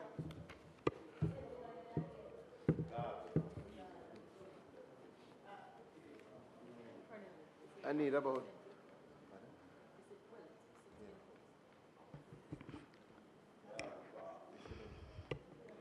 Madam Speaker, the member is requesting an additional 10 minutes to complete his presentation. I ask if you would be generous enough to consider that request. Thanks, House Leader. House, the question is that the member's time be extended by 15 minutes to allow for completion of his presentation. Those in favor? Those against? The ayes have it. Thank you, Madam Speaker. Madam Speaker, recognizing the important... You are always going to get the benefit of the House when respectfully you provide a statement so that the members on both sides of the House are able to follow, and that does allow the members to have an appreciation for how long it will take you to complete. And so, Minister, thank you. This is a practice we hope will continue. Lesson well learned, Madam Speaker. Don't worry, I have it for you. Madam Speaker, recognizing the importance of protected agriculture, we've already procured $27 million worth of material, including plastic, antiviral netting, and shade cloth. Distribution for the greenhouse farmers in the hardest hit parishes will commence next week. An additional $55 million is currently in procurement for additional material. Already, Madam Speaker, 35 greenhouse farmers have benefited from 1,250 bags of fertilizer, potting mix, and vegetable seeds. Furthermore, I'm pleased to announce that the Inter-American Institute for Cooperation on Agriculture has committed $3.1 million in greenhouse materials, further bolstering our efforts in this crucial area. Members of the House, our farmers are not just recovering, but they're becoming more resilient. In addition to crop recovery, we have placed a special emphasis on the livestock sector, which was equally devastated. Again, I recall visiting livestock farms where the loss of animals were overwhelming. But in response, we have acted decisively. We have already, Madam Speaker and members, started distribution of broiler chickens.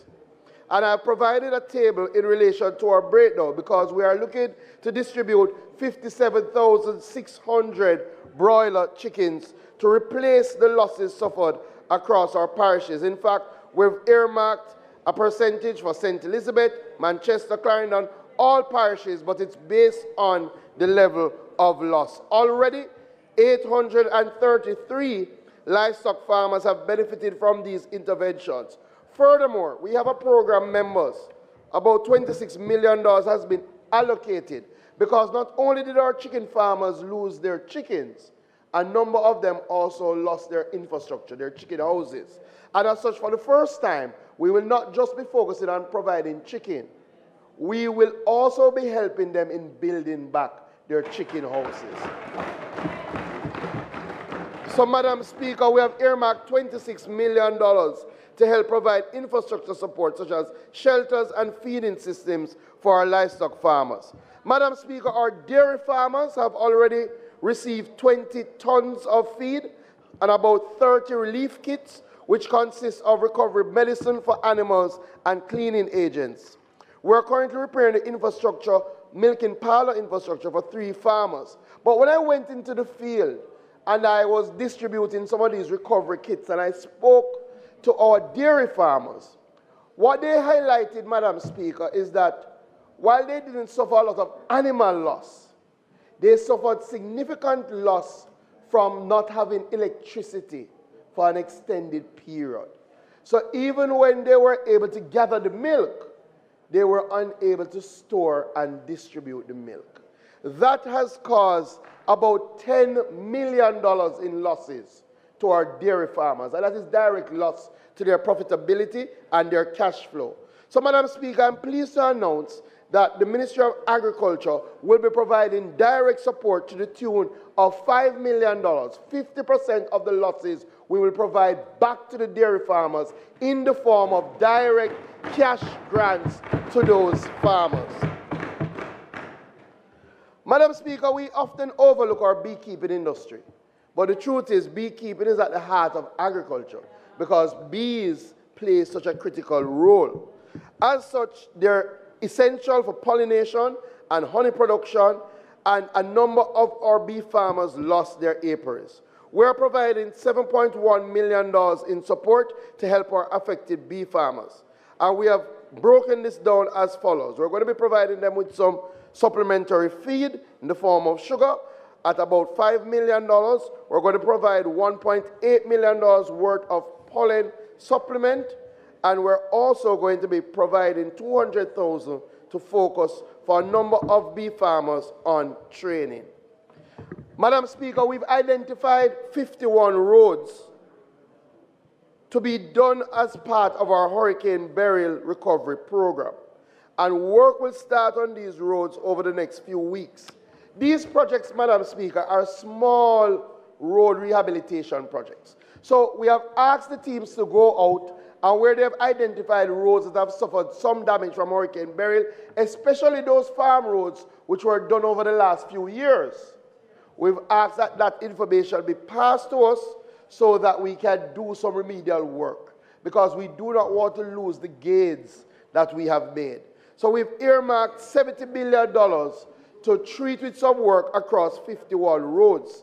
We have gone to the Ministry of Finance and we have gotten an additional allocation of $200 million, Madam Speaker. And I'm sure you will be happy to know that we are going to be earmarking the majority of that additional support, about $130 million, to treat with roads in our Blue Mountain Coffee Belt. So to deal with some of our roads in East Rural St. Andrew, West Rural St. Andrew, parts of Portland, and of course parts of St. Thomas. They are long, long overdue. But members, I need to make this point at this juncture.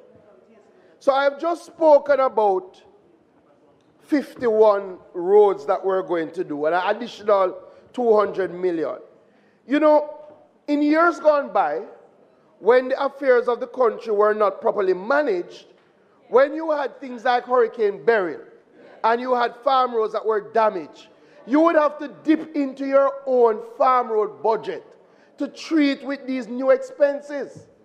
Under this Andrew Holness-led government, all of these repairs, all of these repairs that I've spoken to have not challenged our already $670 million farm road budget. So what this means in real term, members, we're going to do the additional 51 roads, but we have already earmarked 46 roads to be done. 21 of those roads have already been contracted. So as we are in Parliament speaking now, from our original farm road program, roads are being done in Touchwalk to Norwood, in St. Anne, right? Roads are being done in Coca, in Northern St. Elizabeth, Adelphi Mountain in St. James, Stuart Mountain in St. Mary, and I saw a man post Road Phase 3 in Clarendon. That is happening as we speak. Madam Speaker, sometimes we don't play the impact of good government and good governance. When you manage the economy well, you can ride and whistle. We are riding and whistling, Madam Speaker. Madam Speaker, our coffee farmers are not being left out. JACRA has already distributed fertilizer and chemicals to over 400 farmers. We have started the distribution of our grafted cocoa plants, pimento seedlings, and coffee seedlings, and we have spent about $5 million thus far. This is part of a wider recovery effort where we've earmarked $50 million across coffee, cocoa, turmeric, ginger, pimento, and nutmeg farmers. Madam Speaker, in response to the challenges posed by Hurricane Beryl, the sum of $57 million, $7 million of which was contributed by the private sector, has been put towards a comprehensive land preparation assistance program to provide tillage and land clearance support to farmers. Again, a number of our farmers were unable to go back out into their fields because they needed some support to clear those fields. To date, over 190 hectares of land has been prepared, benefited 480 farmers across major parishes of St. Elizabeth, Clarendon, Manchester, Westmoreland, Trelawney, and St. Catherine. Madam Speaker, again, food security has been brought into sharp focus by Hurricane Beryl. Everywhere you go on the road, old and young are now recognizing how important it is for every household to grow some food.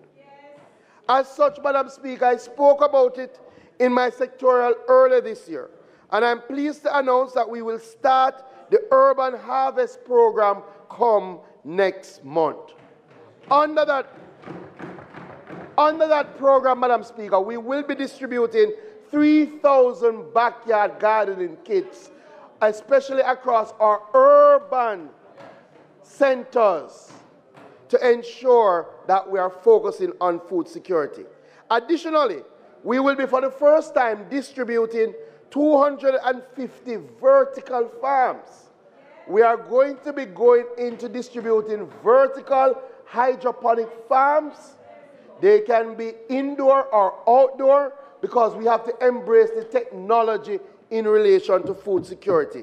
This application process will commence in October. It will be technology-based and on a first-come, first-served basis. And of course, the selection criteria will be communicated. I will also let the urban MPs know that we are going to be embarking on an urban chicken rearing program under the Urban Harvest to, again, build back up our poultry sector.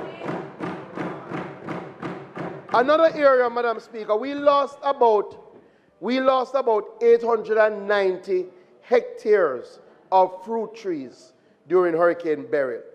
As such, Madam Speaker, we need to embark on a massive fruit tree replacement program.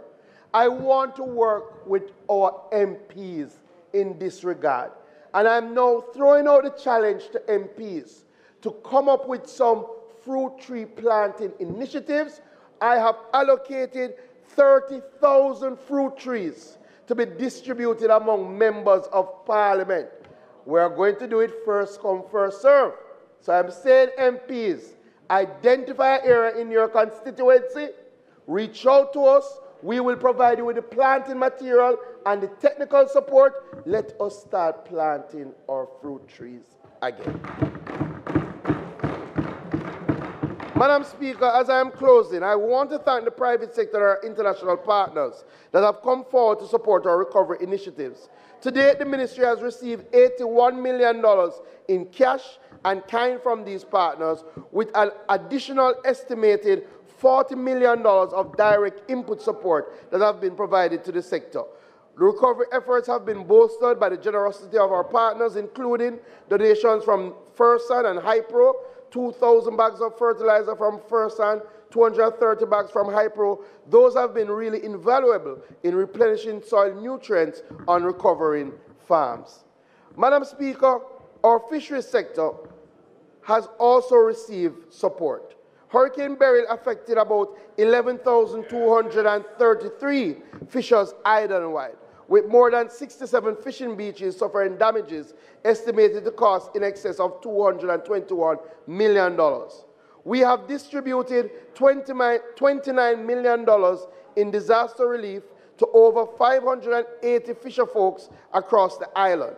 This includes vouchers for the purchase of fishing gear and assistance with repairing cooperative buildings. Specifically, Madam Speaker, we have done distribution in Westmoreland, White House, in Scotts Cove, in Portland Cottage, in St. Thomas, in St. Catherine. We have provided $700,000 to the Half Moon Bay Fisherfolk Cooperative in Hellshire in Portmore, for them to repair their cooperative building.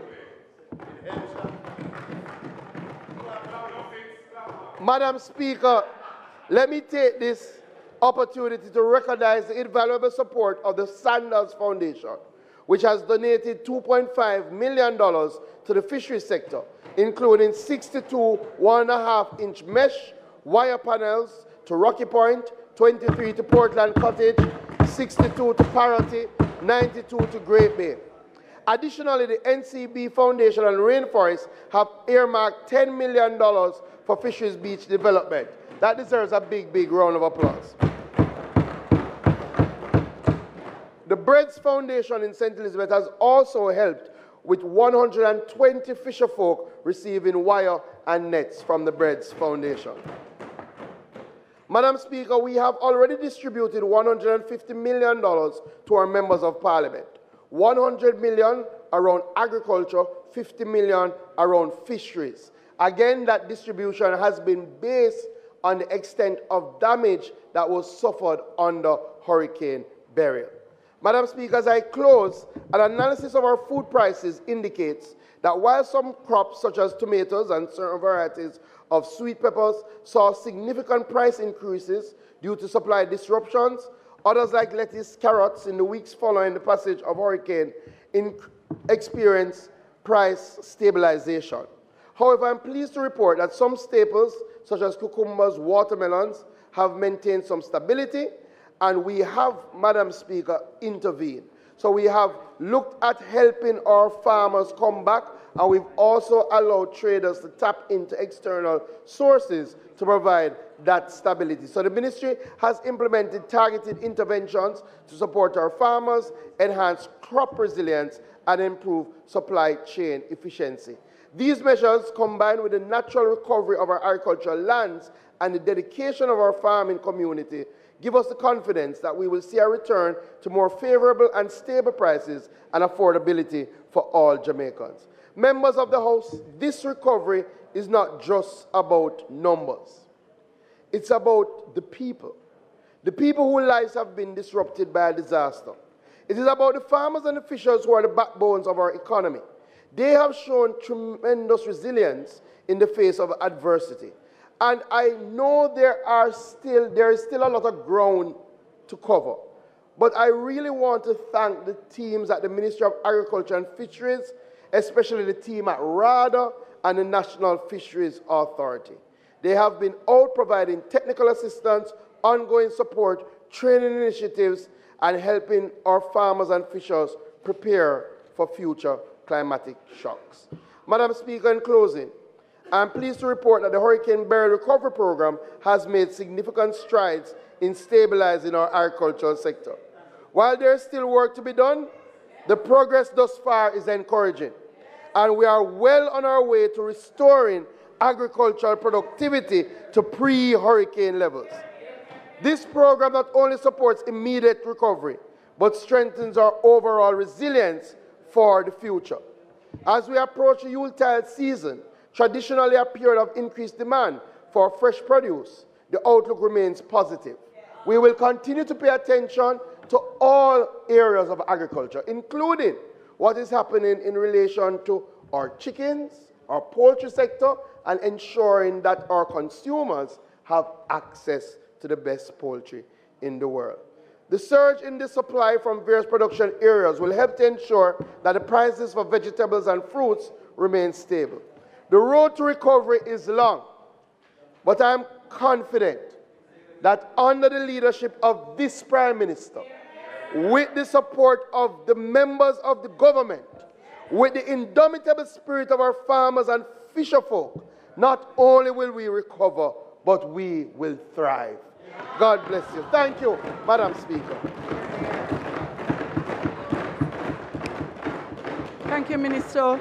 The member from Kingston East and Port Royal will respond. Thank you very much, Madam Speaker. My colleagues have certain questions to ask, but in responding, apart from thanking the Minister for quite a lengthy presentation, and to thank him for tabling the presentation, Minister, just a few observations. Firstly, you will note that the level of enthusiasm on this side is quite different from the enthusiasm on that side. And Minister, may I suggest, because firstly, you mentioned a number of tours that you did, and you name the colleagues that you went with. It would be good if you could name some colleagues on this side. On this side.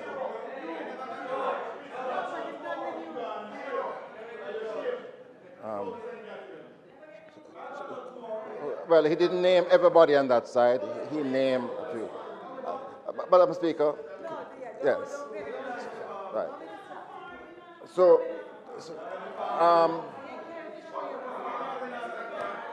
Minister, I can speak very well on behalf. Members, that's enough. Members, that's enough. Minister, as allow the member on his feet to speak. As an urban member of parliament,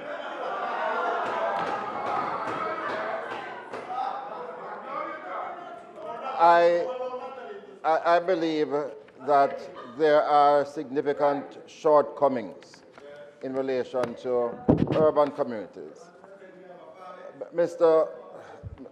Minister, I see, for example, that you have a list of parishes where you support a chicken rearing program. I don't see Kingston in that. And you know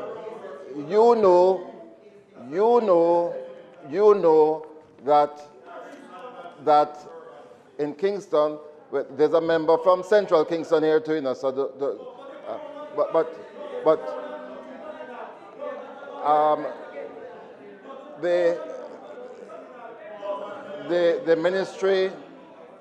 Ministry of Agriculture, and in particular RADA, every year RADA has allocated special programs for chicken for urban communities, and I see that there is none being provided for Kingston. Minister, in relation also to beekeeping, that's an activity that's quite available in urban communities, that has been supported by RADA over time. Nothing here. Minister, you have a subsection here dealing with urban harvest.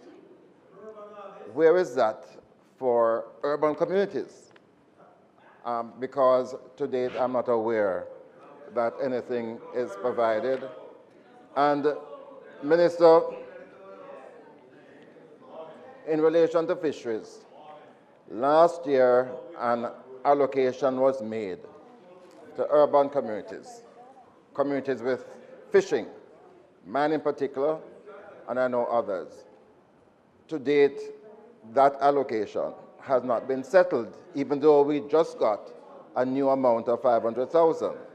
So perhaps your ministry needs to look into what has happened with those funds from last year. And you've mentioned... House Leader, the member's time for speaking has expired. Just a minute. Suppose that 5 minutes again. What is not this spokesperson of culture? Madam Speaker, the member's time for responding having expired. What is not agriculture? I beg to move that it be extended by 5 minutes? 2 minutes to allow him to complete. House, the question is that the member's time be extended by 2 minutes to allow him to complete his response. Member from St. Andrew Southwest, member from St. Catherine would like to do a clarification, after which of something in the response. So I'd ask that you allow him to keep his mic on and then turn your mic on, member. Go ahead. Yes, Madam Speaker, in closing, I wanted to inquire of the Minister, of the 150 million that you have allocated to MPs, I would like to know how these funds are allocated, ratably, same to each MP, and whether or not urban MPs are going to receive. And finally, Minister, you have spoken about Christmas. And many consumers are worried about the upcoming Christmas holidays, especially when already there's a noticeable shortage of eggs and chicken meat. Can you explain how you intend to satisfy the demand, and how are you dealing with the current price increases for other produce that are grown locally, because prices are still very high in relation to certain produce? And finally, just to say to you, Madam Speaker, as the question is asked, why I'm addressing agriculture, on this side we decide who speak on whatever subject. Yes.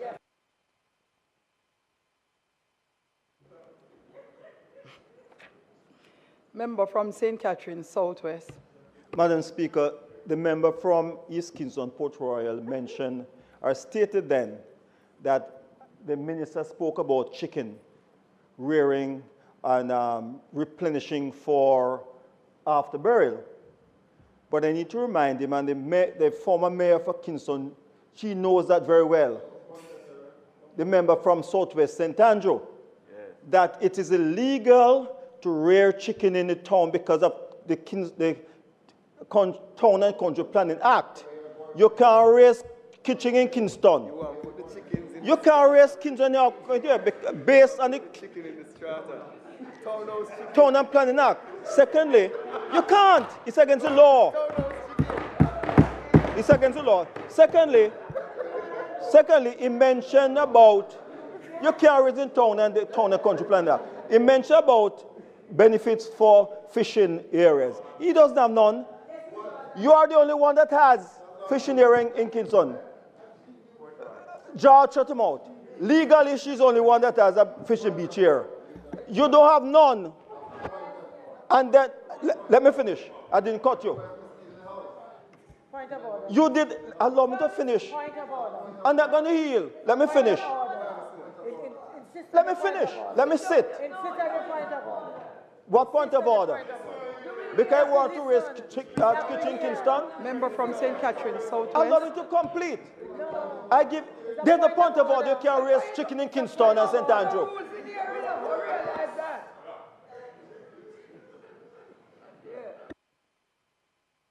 Member Hilton, turn your mic off, please. Wonderful. The point of order is that the member is missing in the House in two respects. Firstly, the member is seen so many times in Port Royal eating fish and bami.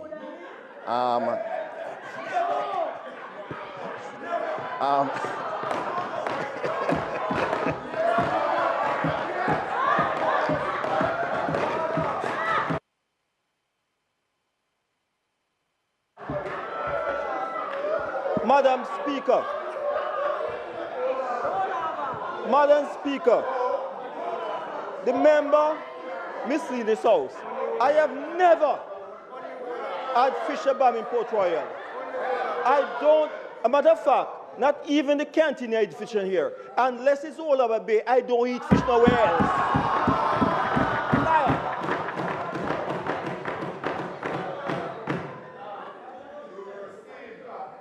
Madam, I wish for this House to descend into this era, but while I might have been mistaken about his identity, the community of Port Royal, and in fact, a portion of Raytown extends into East Kingston. We do have significant fishing that takes place. So I want to correct that. And Madam Speaker, there are places in East Kingston, especially around the foothills of Warwick, that there is significant agriculture taking place, including goat rearing, pig rearing, and chicken. The minister is well aware because RADA has been there many times and has in fact approved resources for these facilities. Minister, if you don't mind, Minister, if you don't mind, would you please take notes? We have 3 questions. Member from St. Andrew Southwest, the member from St. Andrew Western, and the member from St. Catherine Eastern. That will conclude the questions, Minister, after which you will respond. And then, House Leader, it will be over to you for public business. Go ahead, members. Can I go ahead? Thank you very much, Madam Speaker. Minister, I wouldn't mind if you would be able to tell me the most affected fruit trees in terms of damage, because I personally believe that we need to really start looking at, instead of using palms to beautify corridors, we start to use fruit trees. Thanks, member. Yes. You have to stick to the question, member. Yes, I know, Madam Speaker. I'm not going very far from it either. In terms of the 51 roads, Minister, I personally would love to see a breakdown in terms of these roads. Do you have them now with you, or could you provide the Parliament in order that we'll be able, because I know that there are some roads in St. Catherine, and I do not know whether or not they were visited. And just, Minister, in terms of this 150 million, and I'm certain the other members will agree with me, sometimes, you see, it is very important that we clarify and break down so that the general public will understand and they don't come at the various members of Parliament that I heard in Parliament that the members of Parliament get 150. So it is very important that when we are presenting these documents, they are clearly stated. Thank you. Thank you, member. Madam Speaker, Minister, I have on many occasions raised the point, on many occasions pointed out that a good section of what was formerly West Rural St. Andrew is now a part of Western St. Andrew. Members, allow us to hear the question being asked by the member from St. Andrew West. Members. We're going back to the same church. Members, allow for the question. Yeah. Minister, I'm repeating a point I've made here several times. No, member, the question. Remember, Western St. Andrew, that section comprising the Belvedere, comprising Cedar Valley, and as well as Seaview, the fisher folks in Seaview, are they included any at all in the programs that you have devised and implemented so far? Members, member. Thank you, Madam Speaker. I wanted to ask 2 very simple questions. Minister, am I remembering correctly that the possibility for fiscal management of which you spoke earlier has been made possible given the hard work of people like former Prime Minister Portia Simpson-Miller, former Minister of Finance Peter Phillips, and others who established the foundation for the framework for the results that you are able to speak of? That's question number 1. Question number 2.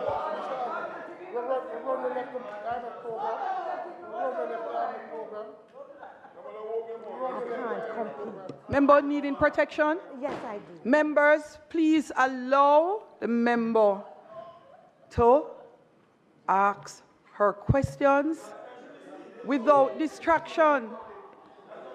Thank you, Madam Speaker. Thank you, Madam Speaker. The second question, the second and final question I wanted to ask.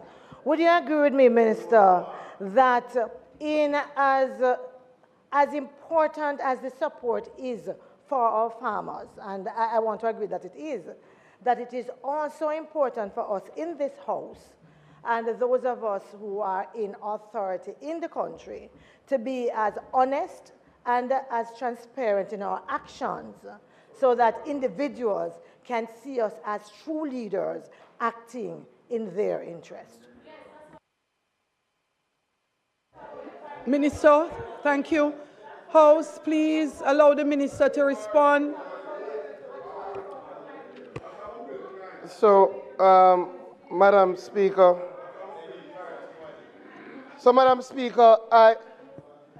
I will start from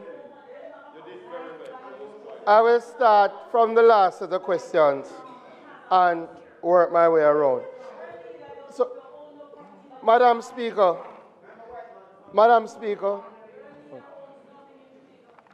Minister, you may sit. You may sit, Minister. I think the House is not now. ready to hear from you as yet. I think we're ready. So, Madam Speaker, I'll start from the last. I work my way around. I understand why some questions come up in relation to an agricultural statement. Unfortunately, that side of the House doesn't have any agricultural leadership. And because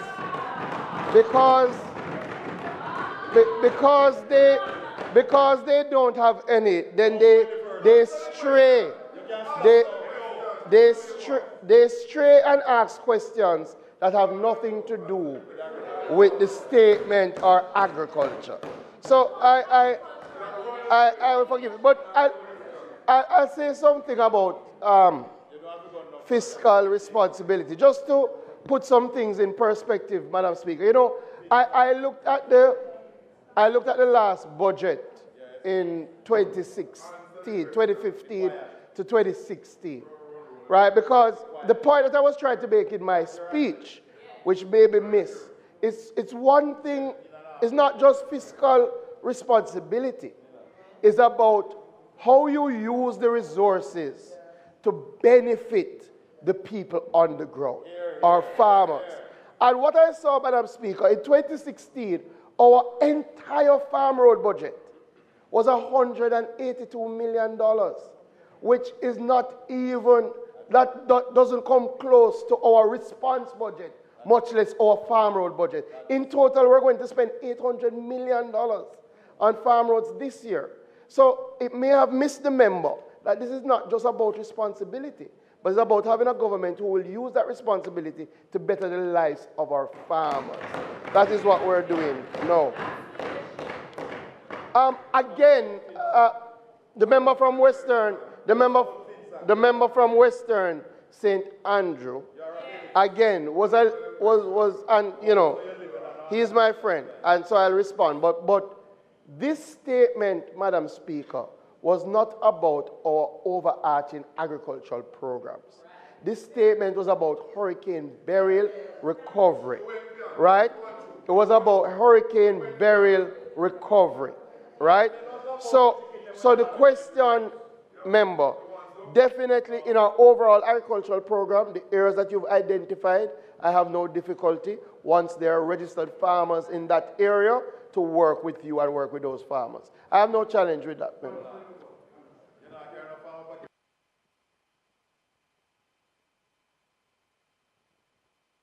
So says that I was not speaking about Hurricane Beryl damage. I was. It may not have been the most badly damaged, but they did suffer damage, and that is what I was speaking about that. All right. So thank you, member. So I'll speak to you after, member, and we'll see if you have farmers that have been damaged.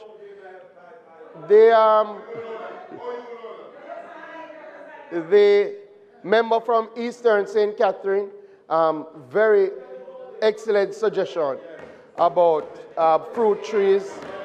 Yeah, I think.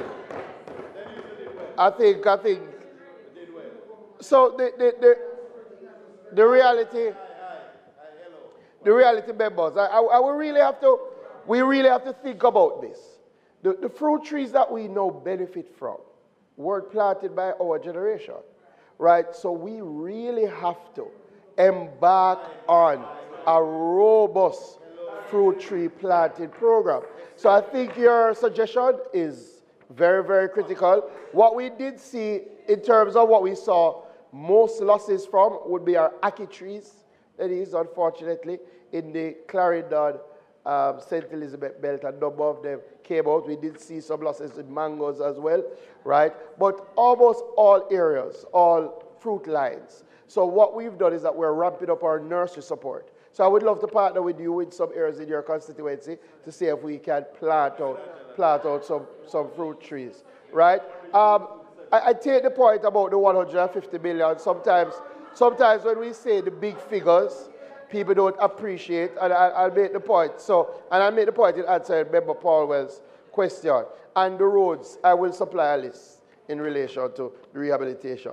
Member Paulwell dealt with a number of things. Again, I have to remind the member from East Kingston that this is really about Hurricane Beryl recovery. So when you see the table about poultry being distributed, right, it is really to replace the poultry that was lost by farmers, especially in the most heavily affected areas. So you will see a tilt. You will see a tilt towards Clarendon, St. Elizabeth, Manchester, right, parts of St. Catherine, right? But that is not our overall poultry program. So for our overall poultry program, which I did say on the urban harvest, we will also help some of our urban areas. Additionally,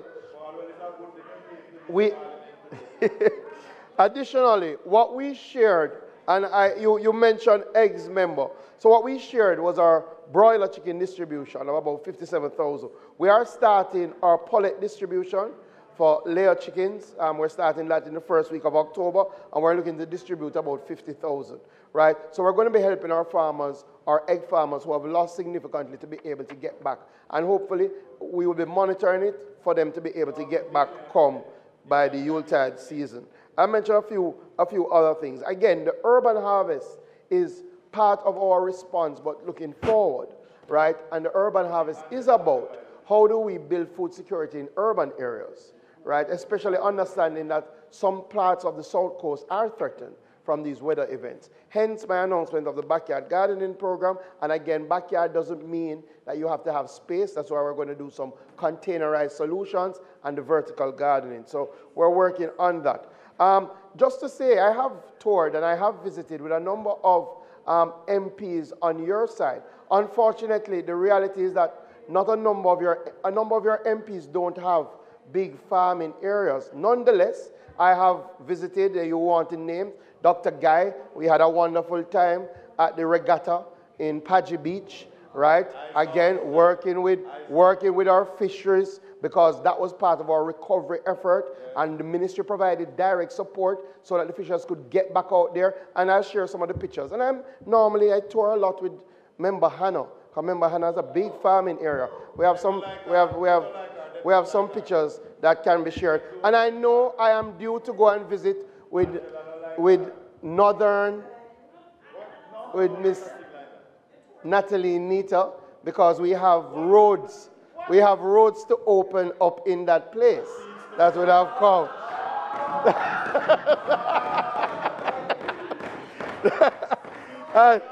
and see it's the plan.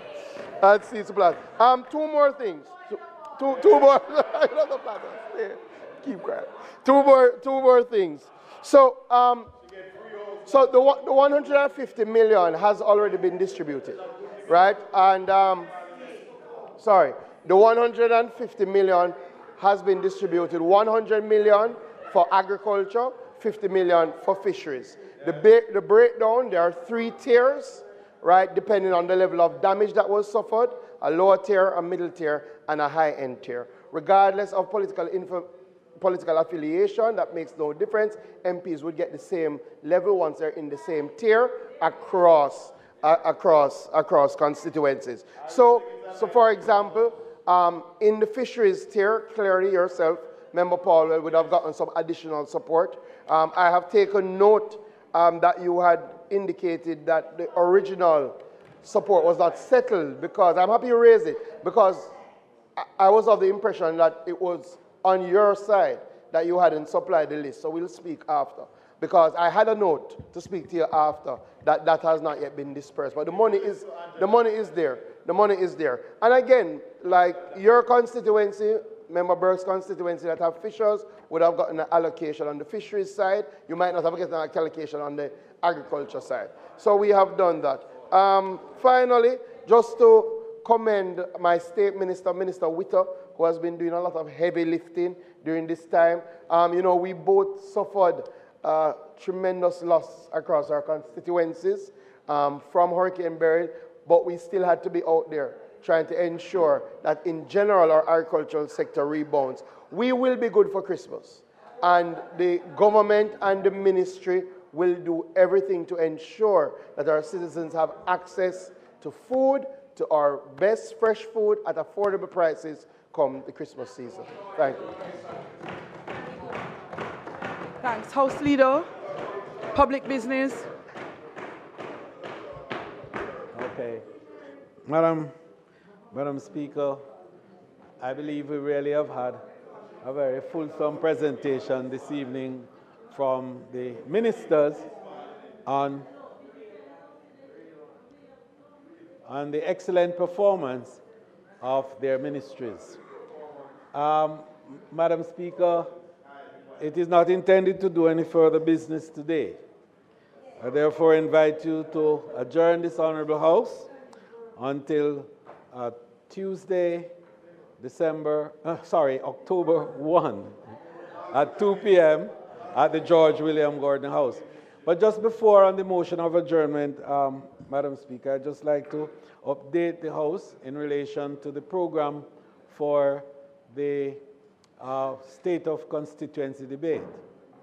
It is intended to commence that debate on the 8th of October, and we will go through to the middle of November in order to catch the budget call, so as to fulfill the requirement of enabling presentations from members of Parliament with regards to needs in their constituency to find a place in the budget considerations.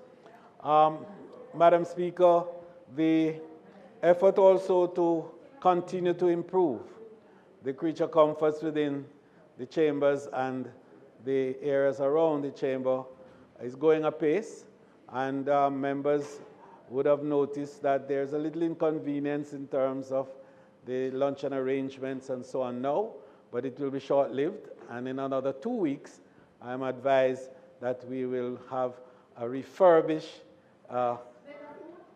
better food, better accommodation downstairs, and better facilities overall, so that we can refresh ourselves to do the people's work with even more vigor and more energy. Madam Speaker, I want to commend the clerk and the team from the House who have been working so hard to enable that improvement to be realized. Madam Speaker, I now beg to move that the House be adjourned.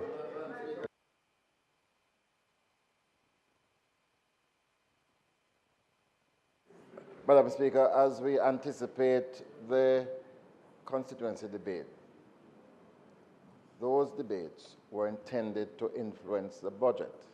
I'm suggesting that this time around, the Ministry of Finance be properly be present here, and also the Minister, the Leader of Government Business, was supposed to say something about the private members' motion as well.